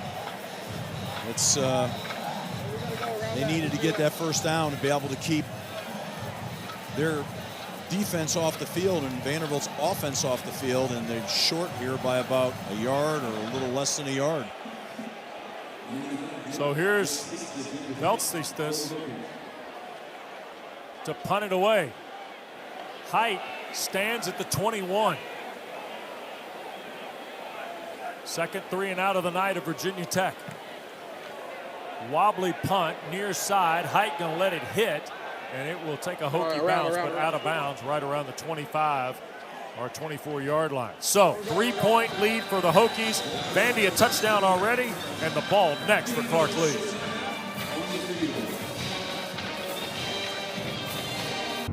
Don't forget, we got ACC volleyball for you. It's the Shriners Children's Showdown at the Net.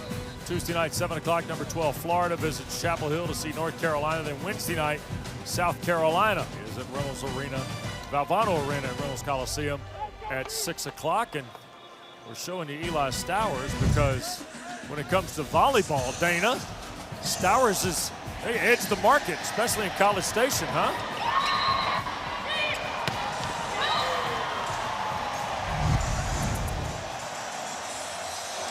Discussion in the Stowers household is who's the best athlete, and when you talk to Eli Stowers, he says, I got to give it props to my sister. She's the best athlete, #1 recruit in the state of Texas to go play volleyball for Texas A&M. They're top 10 team in the country. Yeah. Well, I was with Eli at Texas A&M. We had him there. He was a quarterback, young guy, and we couldn't get him to play tight end, and his journey's taken him there, but that family is athletic. Pavia on first down here. Crowd roaring now at Lane Stadium. First down give. Look at Alexander split to the near side. Cedric Alexander for 9 on first down. Jordan Bass from the secondary, the tackle for Virginia Tech. A little wide zone pin pull play, taking advantage of that wide defensive end and hitting that C gap in there. They've done that a couple of times. Now they're in a second down and about a half a yard. They're staying on schedule last drive, and they're off to that again, staying on schedule. Sherrill goes wide to the left, out of the top of your screen. You see the 2 tight ends move to that side. That's Richardson in motion. Pavia going to hand to Alexander, first down as he cracks the 35. So Cedric Alexander is going to move the sticks. 5 minutes to change now as we count down this third. It's interesting what Vanderbilt is trying to do right now. They're trying to the tight end wing side. Virginia Tech is not adjusting to that extra offensive extension there between the tight end and the wing. There's too much space. They're attacking that space. Virginia Tech's going to have to change that defensive structure, either slide their front or adjust it and wing bust it. Sam Cephas, the first-year Hokie DC. Got to patch that up. Here is Pavia, first down throw, flag down, catch is made. There's Eli Stowers to the 41. But hold the phone here. That flag was quick. Kyle Olson, the referee. Nels receiver downfield, offense, number 16. He was covered up by the outside receiver. It's a 5-yard penalty. Nice first down. Cole Spence. Yeah, it's just alignment issues here. They're talking about right over here.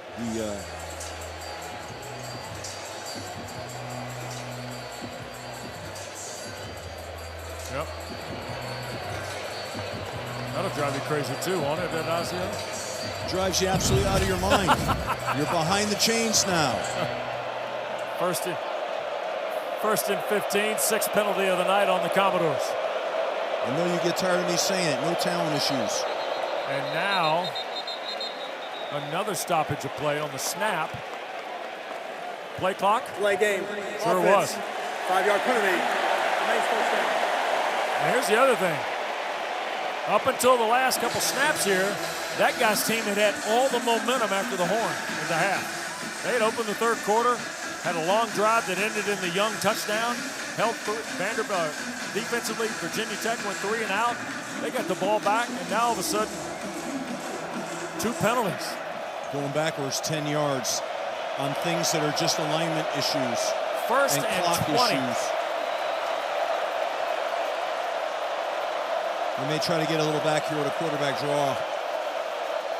Pavia, here he goes, straight up the field, got 5, and then got knocked down by Keller. It's kind of a go-to for them. You know, he does a nice job on the quarterback draw of really holding, and letting those blocks set before he goes. A lot of quarterbacks get impatient. They take off too soon. He's really good at it. Let's call it 2nd down and 16 now. Clark Lee not happy, I don't think, with the ineligible or the delay call. 2 snaps to cover the 16 for Pavia. Wants to throw, does, far side, looking, downfield, what a catch. Whoa, Trey Richardson and a 1st down. A flag is down behind the play. And Diego might have taken one. Personal foul, roughing the passer. Defense, number 33. 15 yards will be added to the end of the play. 1st down. That's Ben Bell, Texas State transfer. Oh, that's unnecessary. That's really foolish. And then you have Dante Lovett getting lost out in man coverage out there. He just got lost. He's got to get his head turned around and look for the ball. He's playing blind. What a catch by Richardson. First penalty of the night against Brent Pry's Hokies. 25-yard throw and catch, and then throw the penalty on the fire. That was what you call a chunk situation. They got a lot of yards on that. Vanderbilt trailing 3. You see the 2 tight ends.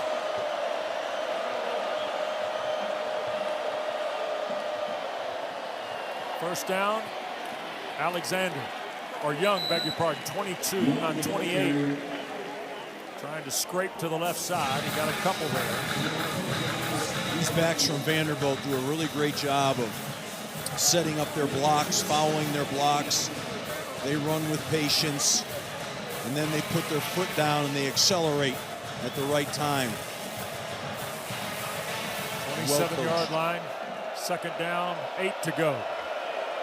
Clark Lee's team is going to have an unbelievable amount of possession time in this 3rd quarter.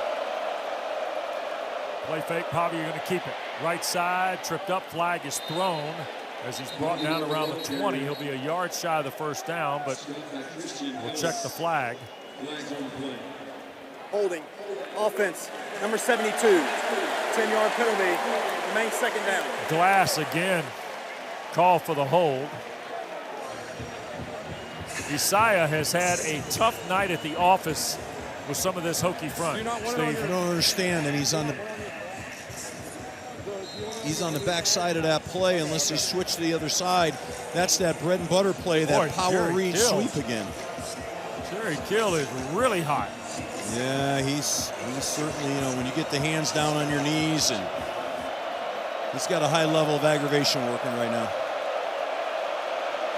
37-yard line, 2nd down, 18.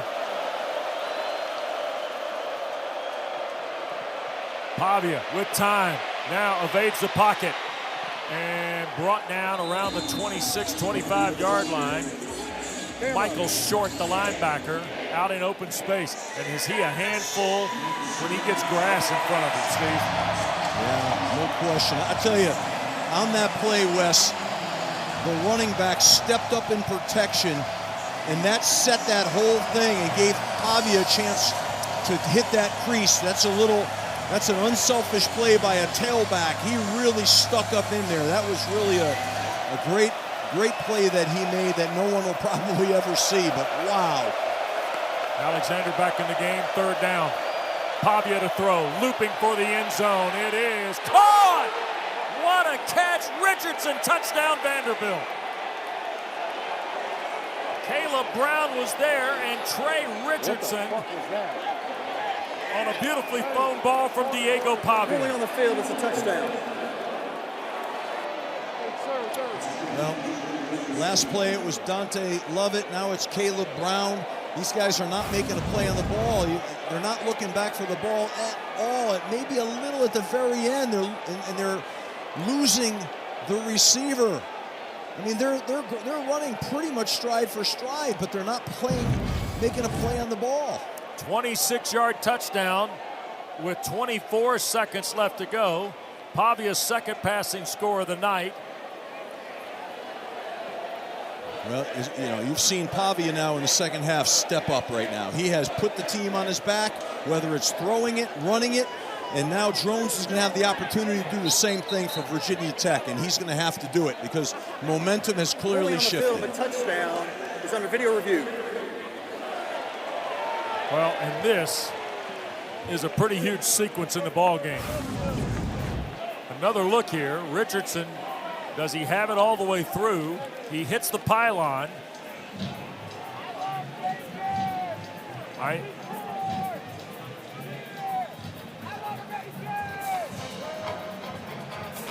And again, this is a Southeastern Conference crew and review process here in Blacksburg and also in Birmingham at the SEC office. That looks like a catch to me. He's got his hands underneath the ball. He secured it through the hit of the ground. I think that's a touchdown. I think this play will stand. What a play. What a catch. Oh, God. What a beautiful throw, and the catch might be a little better. Yeah, I agree with you. The catch is spectacular. I mean, just the way that he went and got the ball and was able with body control to secure it in his hand and get his other arm wrapped around it. Well done. I think he's got enough possession here, too. When he fell, it went sideways. We need to go back. And he's got control of it right here based on this angle. He's not been recovering well from the corner. I think we need better safe than sorry. She doesn't have a coil started. It's a little bit of space there. Wait, was that third? Seems like that would be hard to overturn this. Referee Olson. After video review, the ruling on the field has been upheld. It's a touchdown. There you go. 26-yard throw. Trey Richardson, who had 5 catches for 74 yards last week. Catches that one on the back end to give Vanderbilt its first lead of the night. Look at Pavia go find him and hunt him down and congratulate him. And this guy is a leader. And we got movement by Virginia Tech. Flags on the play. Well, Tech's just got to keep their composure now and put together a nice drive themselves. That's how you handle that. Don't overreact. Just have a good plan, one first down at a time. False start. Kicking team. 5-yard penalty. There'll still be a try. My apologies to the Hokies. So Diego Pavia looking at the replay of the throw.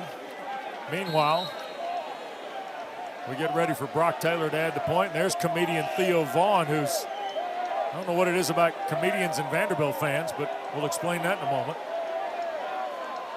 Here is Taylor, and he missed the kick. Oh, it stays a 3-point game. Wow. How that might come back in the end. Yep. You know, just be another no talent issue, movement. Crazy. 7-play drive. Pavia drops one in the bucket to Trey Richardson. Boy, Theo Vaughn, nice seats tonight at Lane Stadium. Right there in front of you.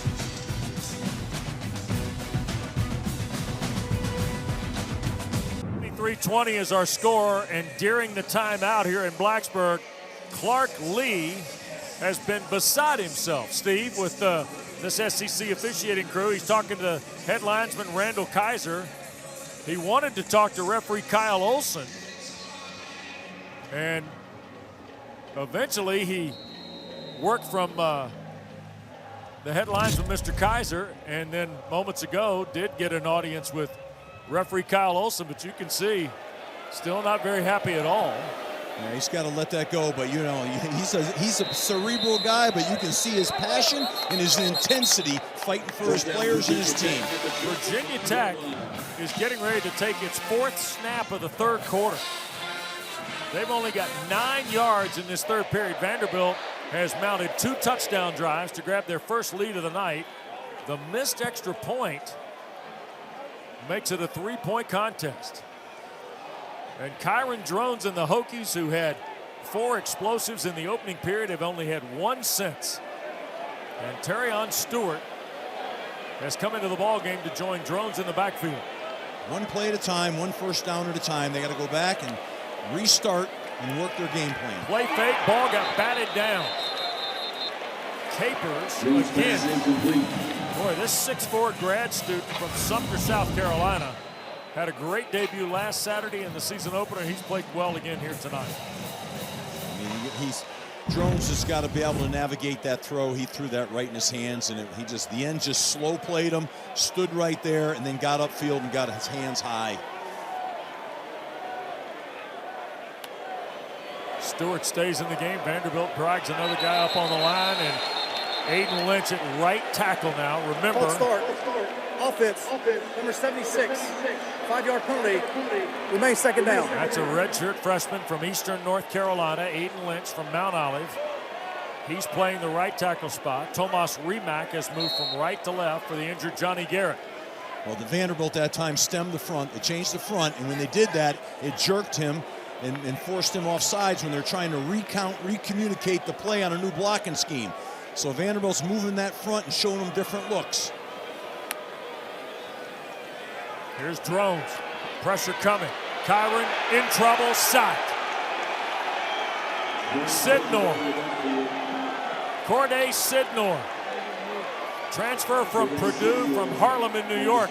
The sack of Drones. Little twist inside right there. There it is right there. They brought an outside backer on a blitz, and they twisted the end of the tackle. Got the offensive line off levels. And there's the penetration in the sack. Commodores with a 3-point lead. We go to quarter 4 in Blacksburg. 23-20 Vanderbilt.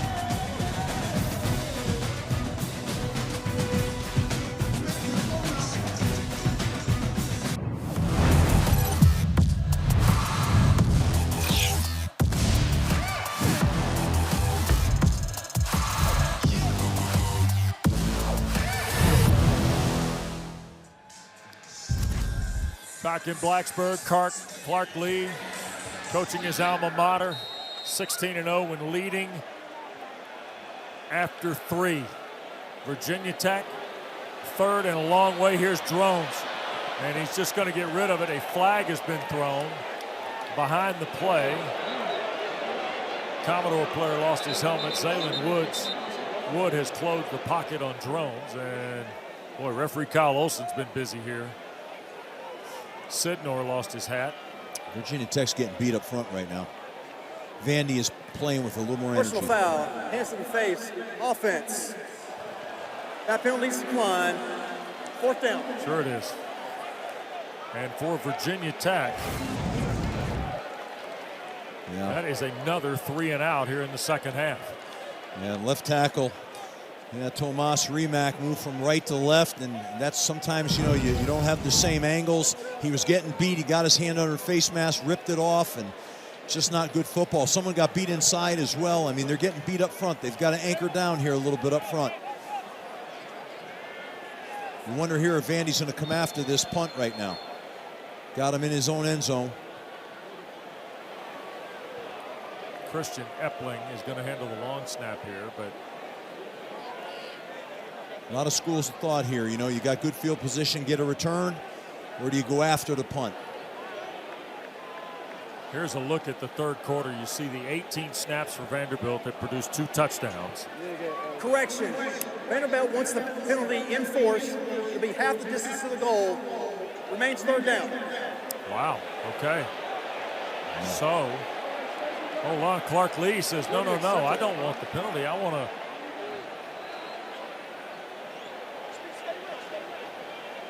Now, remember, Clark Lee and the officials have been huddling up. Now they want it declined. Correction again. Vanderbilt does not want the penalty. It's declined. It's 4th down. And the partisans here don't like that change. But that's the one you wanted to make. That's a call you wanted to make anyway, right, Steve? What's that? They wanted, why wouldn't you decline the penalty if you're Clark Lee? Of course. Right. That's a no-brainer. I didn't understand that whole exchange right there. Dana, anything to add down there? You're in it right there, but I thought for a moment you and Olson and Lee were going to be together. Plenty to add, but nothing that's appropriate for television. Well, let's see if they go after this thing, or they're going to set the return up. Velcitas needs to drive one like he never has before for Virginia Tech. The ball's going to hit in plus territory. It's going to bounce around. It's a loose ball, recovered. It looked like the Hokies got on it with Thomas Williams, but it is ruled to belong to Vanderbilt. Yeah, I don't think it hit a Vanderbilt player. I think it rolled over the top. The kick was not touched by the receiving team. It'll be first down. So now, the only way this can be reviewed is if it comes from upstairs. Yeah, I think this goes right. He bends over right there. Wow. Goes, oh my God. Game of inches, right? How about that? Just inches. Wow. Really headsy play there by bending down and making sure that thing came over the top of you. That's hard. Wow, great presence. Nice piece of live eye officiating as well, Steve. Commodores from their 44. 18 seconds into this fourth period. Vanderbilt has all the momentum and the lead and has held Virginia Tech to 2 3-and-outs offensively. And now the Hokies, who have so much at stake tonight, have to respond for Brent Pry.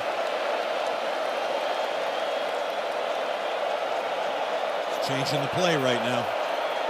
He's got him in one high safety. Pistol, they're going to run it. Alexander nowhere. Goodness. Heisman and Bell on the stop. 1 yard, 2nd and 9.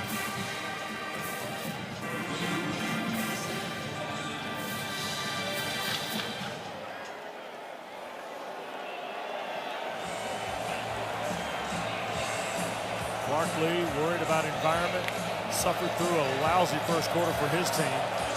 Boy, they respond here in the third. And now the onus falls back on the Hokies. 2nd and 9, Pavia to throw. Looks up in the pocket, back across the middle and broken up as it arrived. Intended for Richardson, who caught the touchdown pass. Nice job on defense here, punching this ball out. It's a little play-action pass. He's got penetration, steps to the left a little bit, throws a pretty good ball, but a nice play on defense and knocking that ball out of the receiver's hands. Put him in a 3rd and long. This is a big down for Virginia Tech right now. They've got to own this down right now and get off the field here. Force him to punt. Better contain Pavia now in this pocket. Looks like they might be coming with a 3-man rush. Let's see what they do here on defense. No, they brought 4. Vanderbilt 3 for 4. Pavia Stowers the catch, first down. Eli Stowers, 3rd catch of the night, cashed the hit, but it's enough for the first down for the Commodores. He hasn't had a ton of touches, but that's a big one right there. You know, the protection's pretty good. He gets himself right in the center of the defense right here, and Pavia finds him and throws a strike. Look at this. Nice job. Good job holding on to the ball. He took a hard hit right there. Minute and a half gone. Fresh set of downs for Diego Pavia and Vanderbilt, who leads by 3. Play fake, Pavia the keep, trying to get to the left. And wrestled to the ground at the 38. It'll be a gain of 7 on first down. Short, the linebacker, has played well tonight. He and Keller both. But clock's running, and Diego Pavia is too, Steve. He's got a low center of gravity, a powerful lower half. You can see him drop his pads and drive. He doesn't run like your typical quarterback now.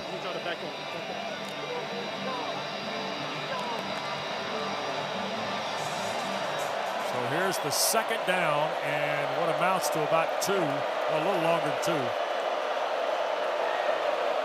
Almost 3 full. Pavia, left side. He gets the first down to the 32 of Virginia Tech. So what's going on here right now? I've talked about this before. Virginia Tech's got to adjust. They're taking the end outside the tight end, and they're leaving a huge gap between the tight end and the tackle. And they're attacking that gap right now, Vanderbilt is. That time they did it with a Q run, the tailback lead, so they equate the numbers, but there's a soft spot. They've got to adjust that defense. Maybe take the end and put them on the tight end in either a head-up alignment or an inside alignment. You see 5 on the line, if you will, for Virginia Tech here on the first down play. And back inside they go, the run play for Alexander. And he'll pick up 3, perhaps to the 29. Well within the range of Brock Taylor. And a 3-point lead with 3.5 minutes gone in the final period. Sam Cephas, the first-year defensive coordinator, came over from the Arizona Cardinals, trying to get his team to see if they can get a 3rd and long situation out of this possession for Vanderbilt. Commodores have owned momentum in half 2. Here's Pavia on the keep. He'll pitch it. Near side Richardson. First down. Pavia added a block after the pitch. Richardson gives the Commodores another 1st and 10. They're just running this little, he's reading the counter play. He's going to come down the line. Pavia's going to go get a little himself. I'm going to get a little myself. Taking his throwing shoulder and throwing it in there. He doesn't care. He is playing. 11-yard run for Richardson. I think Virginia Tech's got to create a little pressure here right now. Yeah. They're playing base defense up front and they're getting blocked right now. They've got to create some TFLs here. Red zone chance for Vanderbilt. Off the 18. Straight ahead, Alexander. Touchdown, Vanderbilt. Cedric Alexander into the end zone. And the Commodores push the lead to 9 with 10 minutes to go. 3 possessions, now 3 touchdowns in this second half for Clark Lee's club. Tim Beck is attacking this defense right now. I get a lot of credit here to Tim Beck. He's attacking every soft spot of that defense with their run game and with their quarterback game right now. Really excellent play calling right now. 8 plays, 56 yards in 4.5 minutes. And Clark Lee's team moves to a 10-point advantage. Cedric Alexander. Look at that A gap. He took it, got vertical, and scored. Great job.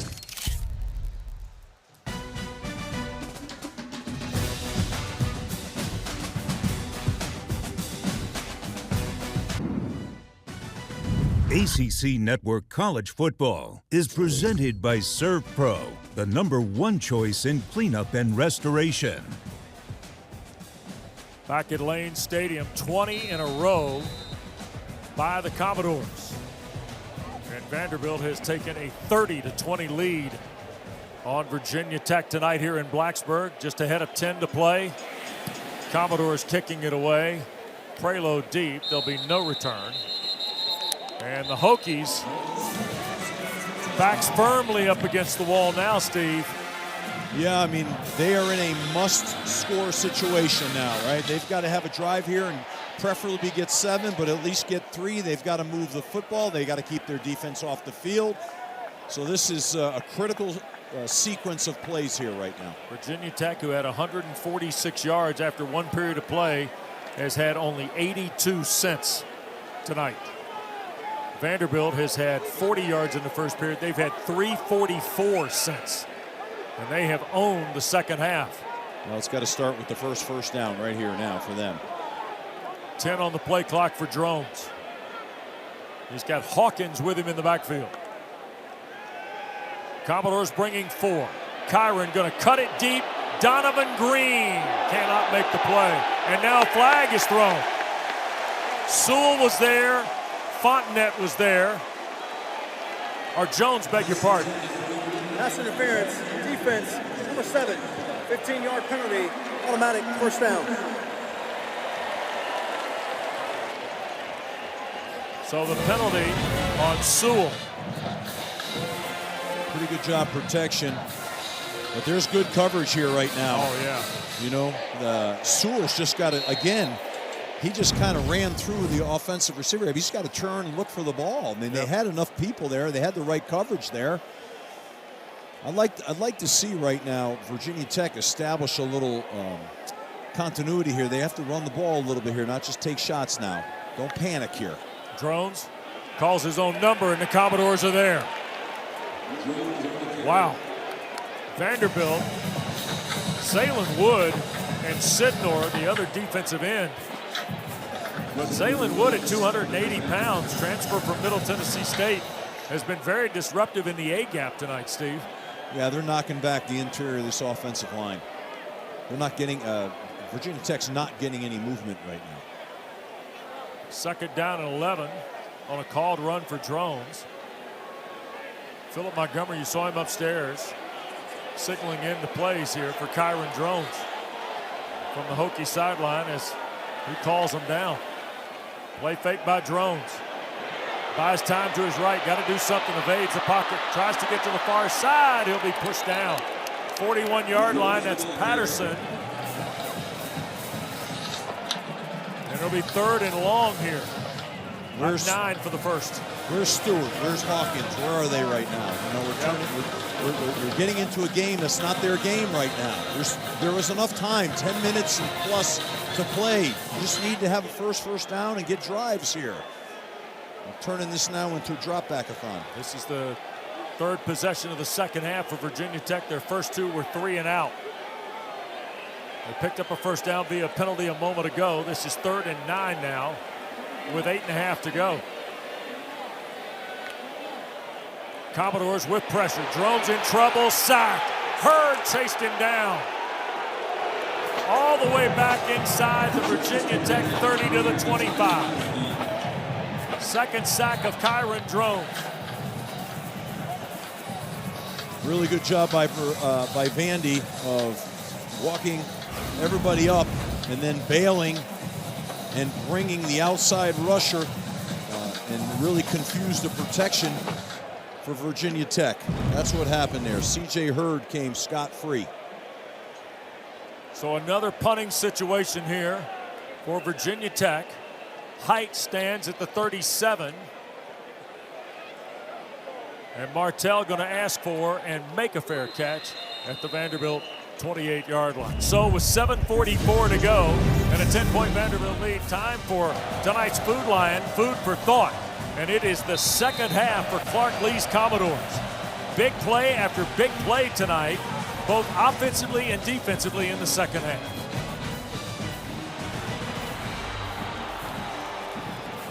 I really like the mentality of this Vanderbilt football team. They're confident. As Clark Lee said, you know, yesterday when we talked with him, that they love the process. They love the why. They love football. You can see it. So here is Pavia now with McKylan Young in the backfield. And the Commodores up 10, almost to the midway point of the fourth.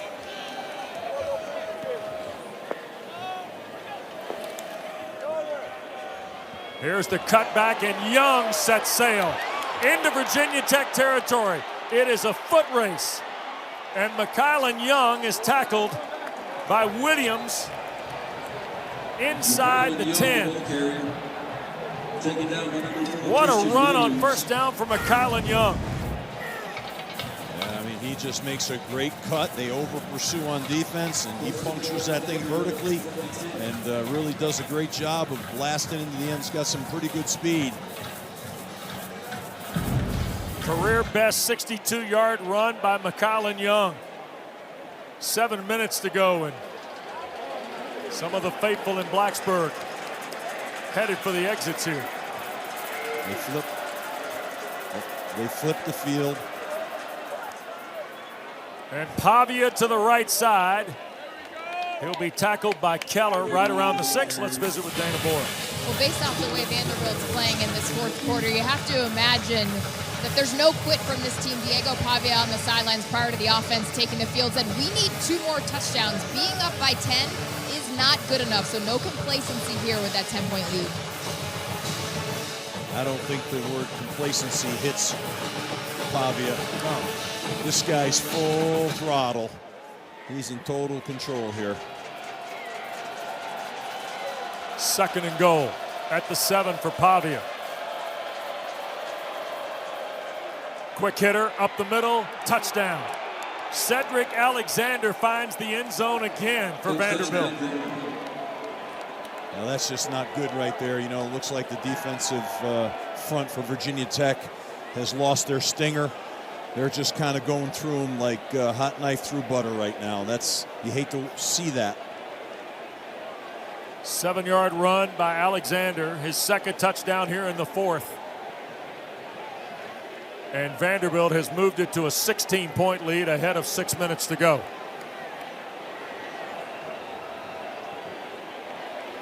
This is Taylor from Knoxville. And the kick is good. It was the big run from Young, 62 yards. And then Alexander finishes it. Young helping block. It's the same play. You're coming at him again in that C gap.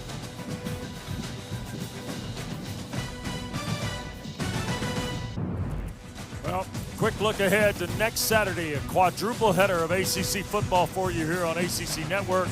We'll be in Charlottesville at noon. The Tribe and the Wahoos. Boy, what a hard luck loss today for Tony Elliott and Raleigh. Gutty performance from NC State. Richmond, Carolina follows at 3:30 at Chapel Hill. ACC Primetime presented by ServPro will be here. ODU and Virginia Tech. Meanwhile, Dana, Coach, and I will be on the farm out in Palo Alto. Stanford, California, the zip code, Steve, for ACC After Dark.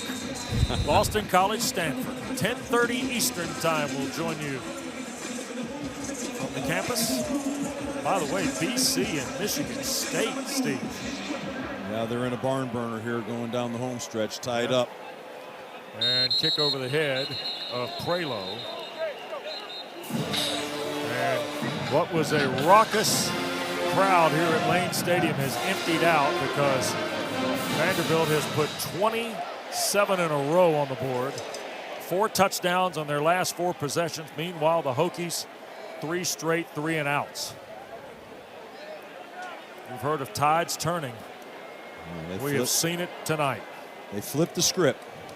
Tale of 2 different halves. Virginia Tech's last first down was with 34 seconds left to go in the first half. Jeremiah Coney has checked in as the running back. Drones to throw. Pressure coming. Sacked. Wow. Nick Rinaldi, the linebacker. Steve Gregory just keeps winding up the front for the guys in the gold hats. They just got beat. The right guard is just getting beat like he's standing still. And 58, I mean, it's just a Tommy Ricard. It's they said who was going to win the line of scrimmage. Well, Vanderbilt's winning the line of scrimmage right now, clearly. It's been happening for quite some time in the second half and in even part of the first half. Drones has almost lost 30 yards on his last 5 rushing plays. All of them sacks are taken down behind the line. Misfires to Tony there in the flat. So it'll be 3rd down and 20. This is what starts to happen. You get out of rhythm. You don't trust your protection. You're not setting your feet. Your throws are a little off.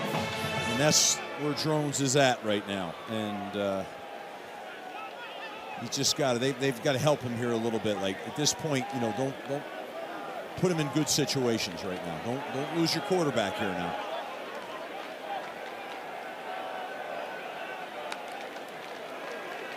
Drones off the hash mark. Catch made out in space. That's Tucker Holloway on a 3rd down play. It'll still be 4th and long, but with 5:07 to go, Virginia Tech trailing by 17. Offense on the field here. He had pressure in his face that time. You know, he does not have any clean pocket right now. He's under complete duress. Might be time for a little screen play right here to help slow this rush down a little bit. Boy, second half yardage, Steve. My goodness. Drones dancing in the pocket. Here to the near side. That's St. Germain, the tight end.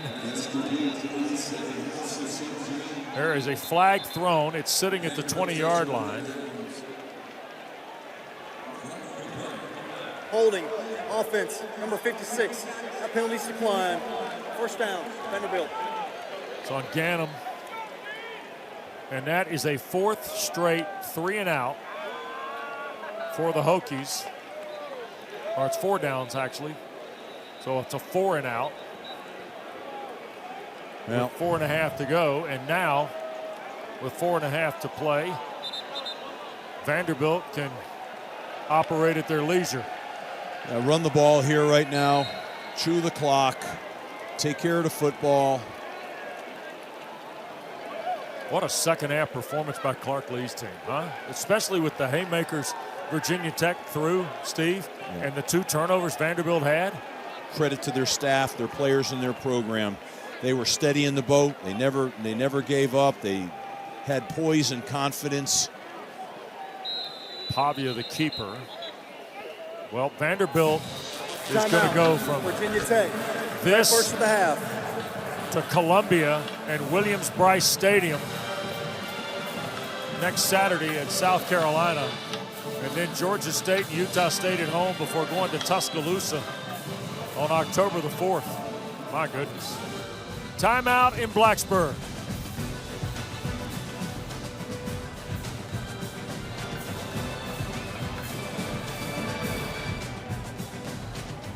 Vanderbilt's dominance here in the second half, and the Commodores leading by 17.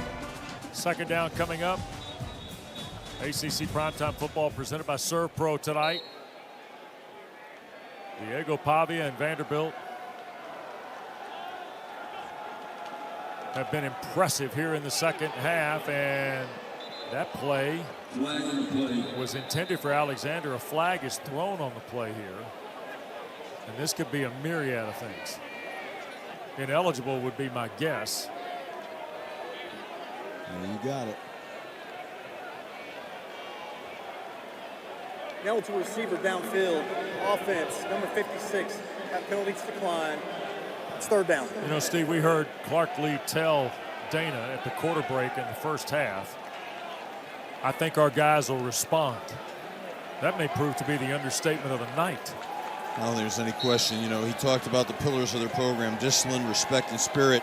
And the spirit was energy we give and create with each other. And they are creating that energy with each other. What's changed? I asked them. The talent and the attitude. And that's on full display right now. Yeah. Kudos to Clark Lee and his program. So after the penalty, 3rd and long, Pavia to throw, and a sliding catch. Boy, he got smoked by Ben Bell. There's a flag on the play. The catch was made on the back end. I believe it. Now the receiver downfield. Offense, number 53. 5-yard penalty. It remains third down. It's Boski Barrett who hauled it in.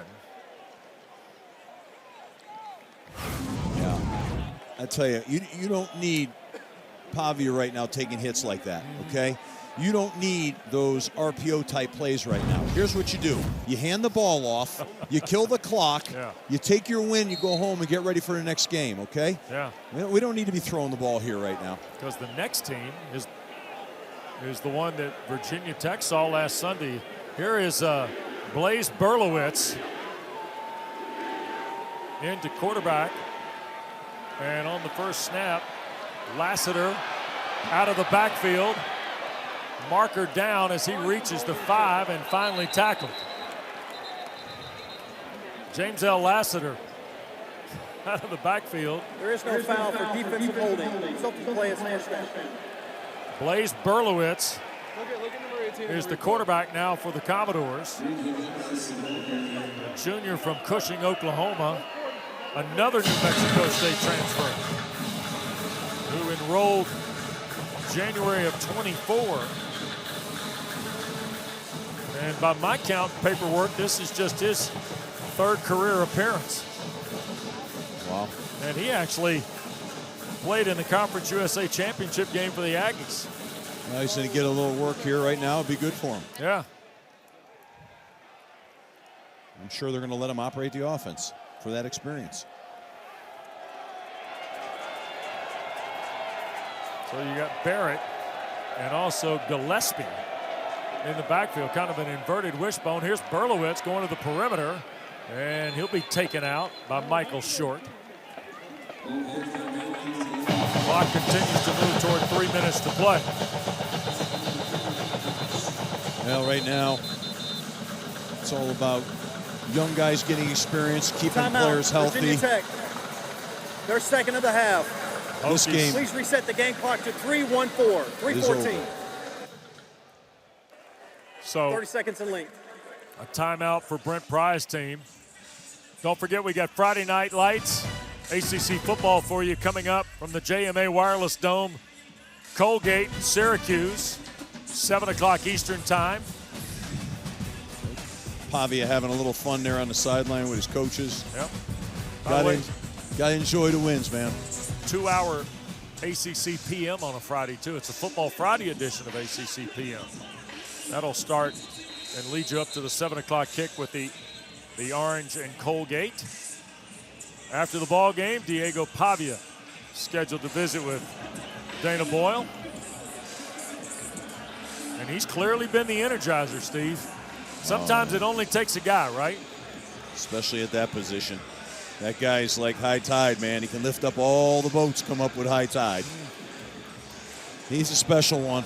They got him one. But, you know, don't want to take anything away from the rest of this football team. This football team has got resolve and toughness, and their coaching staff has it. I mean, it's fun to watch.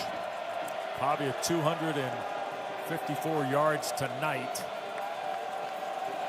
helping lead Vanderbilt to what is a 17-point lead, but Berlowitz trying to add to it.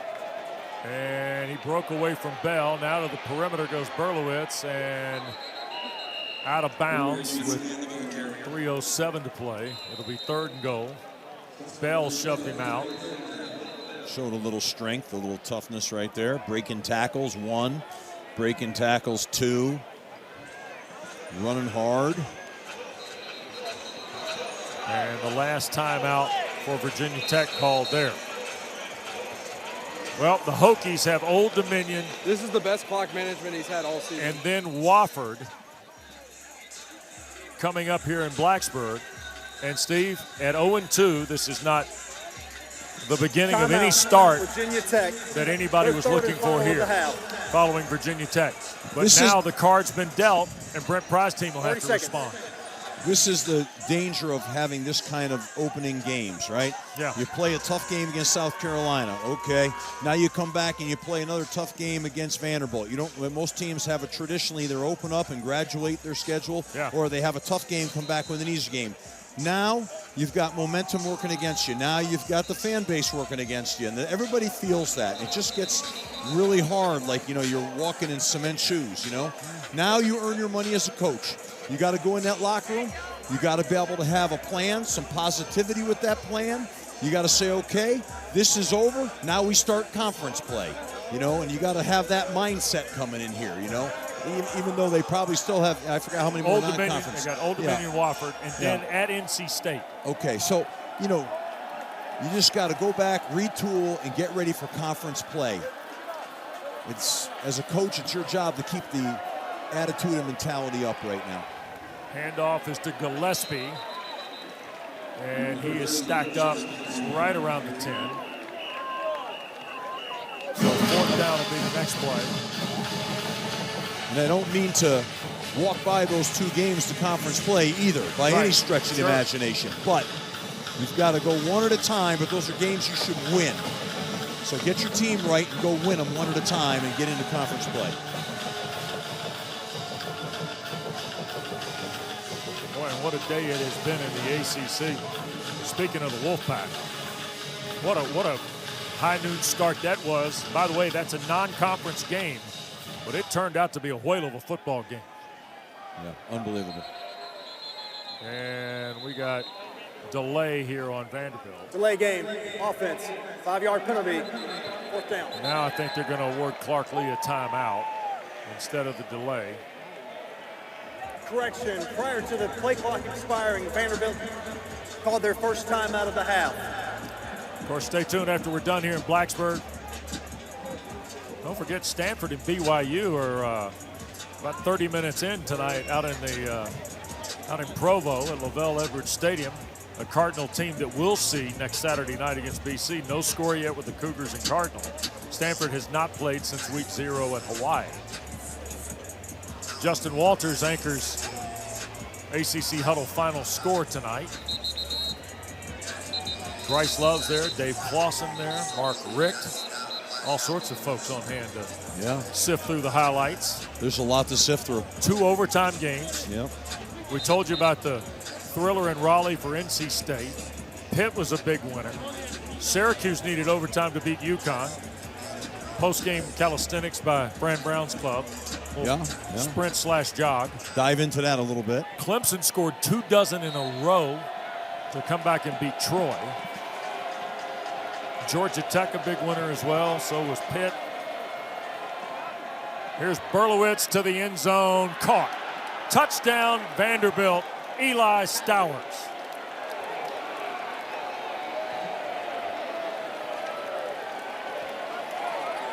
Five possessions, 5 touchdowns for the Commodores here in the second half. Well, they're letting this young quarterback play and get some experience.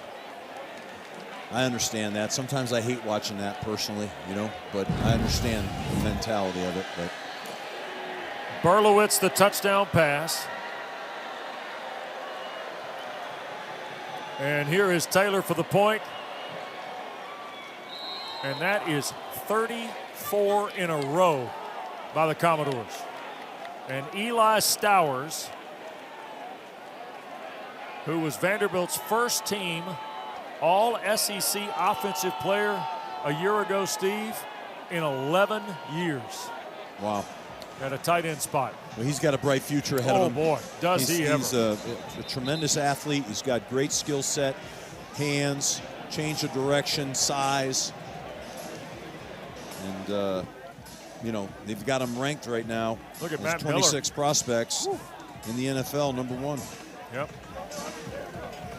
Matt Miller at the top of the card is Eli Stowers from Denton, Texas. His coach told you earlier in the game, who had a circuitous journey from quarterback to tight end because he went from A&M to New Mexico State and lost out on the quarterback job to Diego Pavi, who's now become his buddy, right?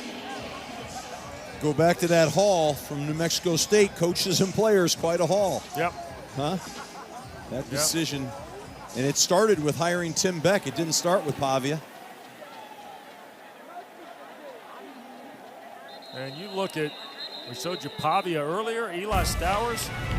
Dazio had him in College Station. Hey, man, you need to be a tight end, not a cube. Well, didn't work out in the quarterback battle. Ended up in Las Cruces. Quarterback, then tight end. Then, you know what? Punch my ticket to Music City. I want to play on West End Avenue.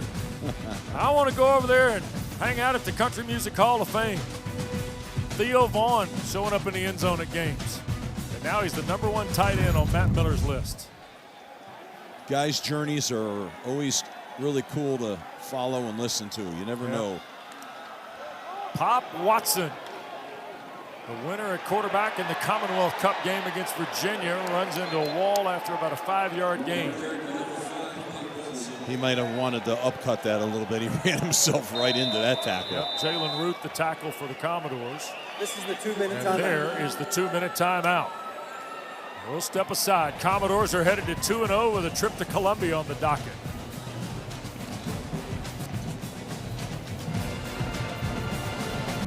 Well, back in Blacksburg, and that's Clark Lee, a Vanderbilt grad who's from Nashville. Now looking at picking up his 18th win as their head coach tonight. With 2 minutes to go, a 2nd and 4. Pop Watson's come in to quarterback Virginia Tech.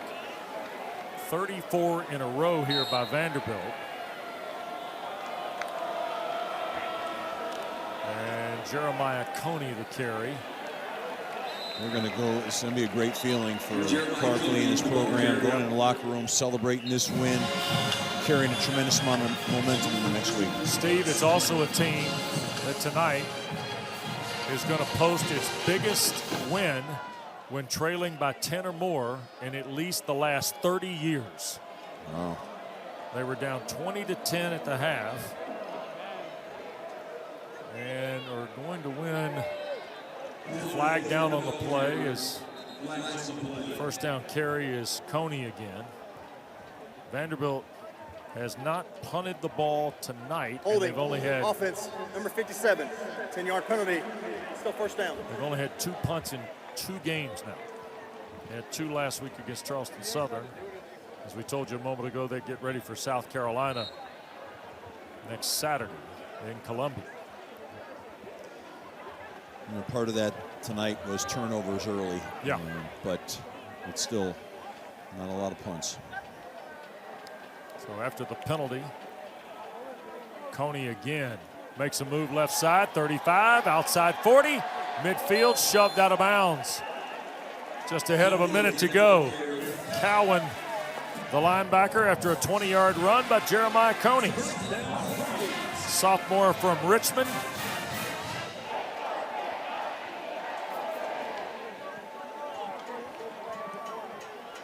And 1st and 10 it is at the Hokie 46-yard line.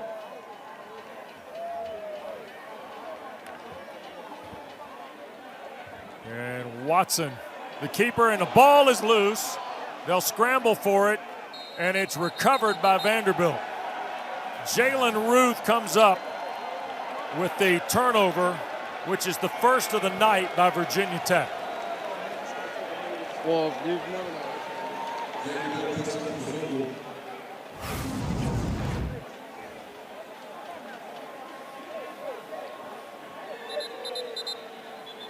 So Watson just lost the handle on it.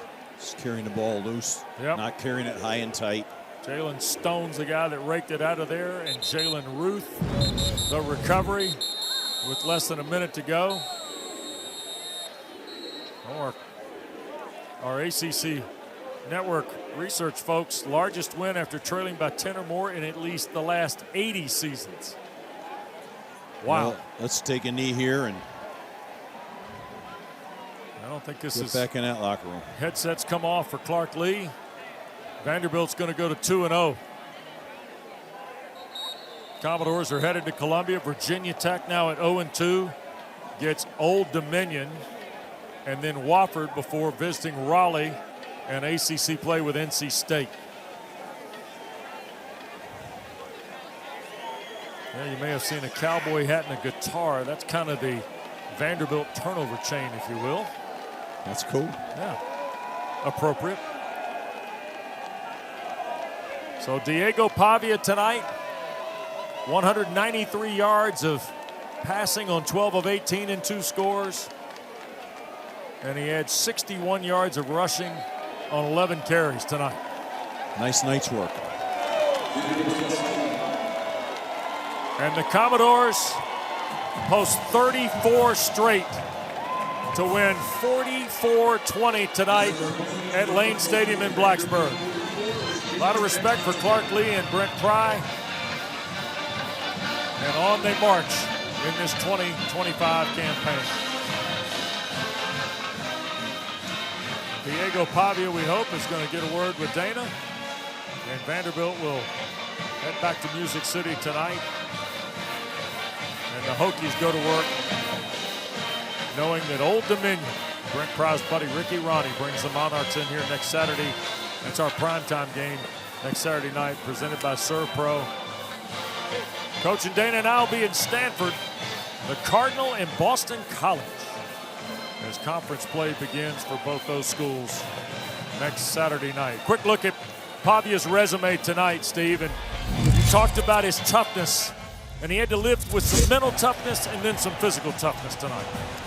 Yeah, he had some adversity. He had to overcome it. Made that nice throw right there, and then of course he takes off running the football. Just took back momentum from Virginia Tech and put the team on his back and led him to an unbelievable second half and drove this thing. Boy, sure did. A whale of a night for Pavia. And the Commodores with this 24-point victory, 44-20.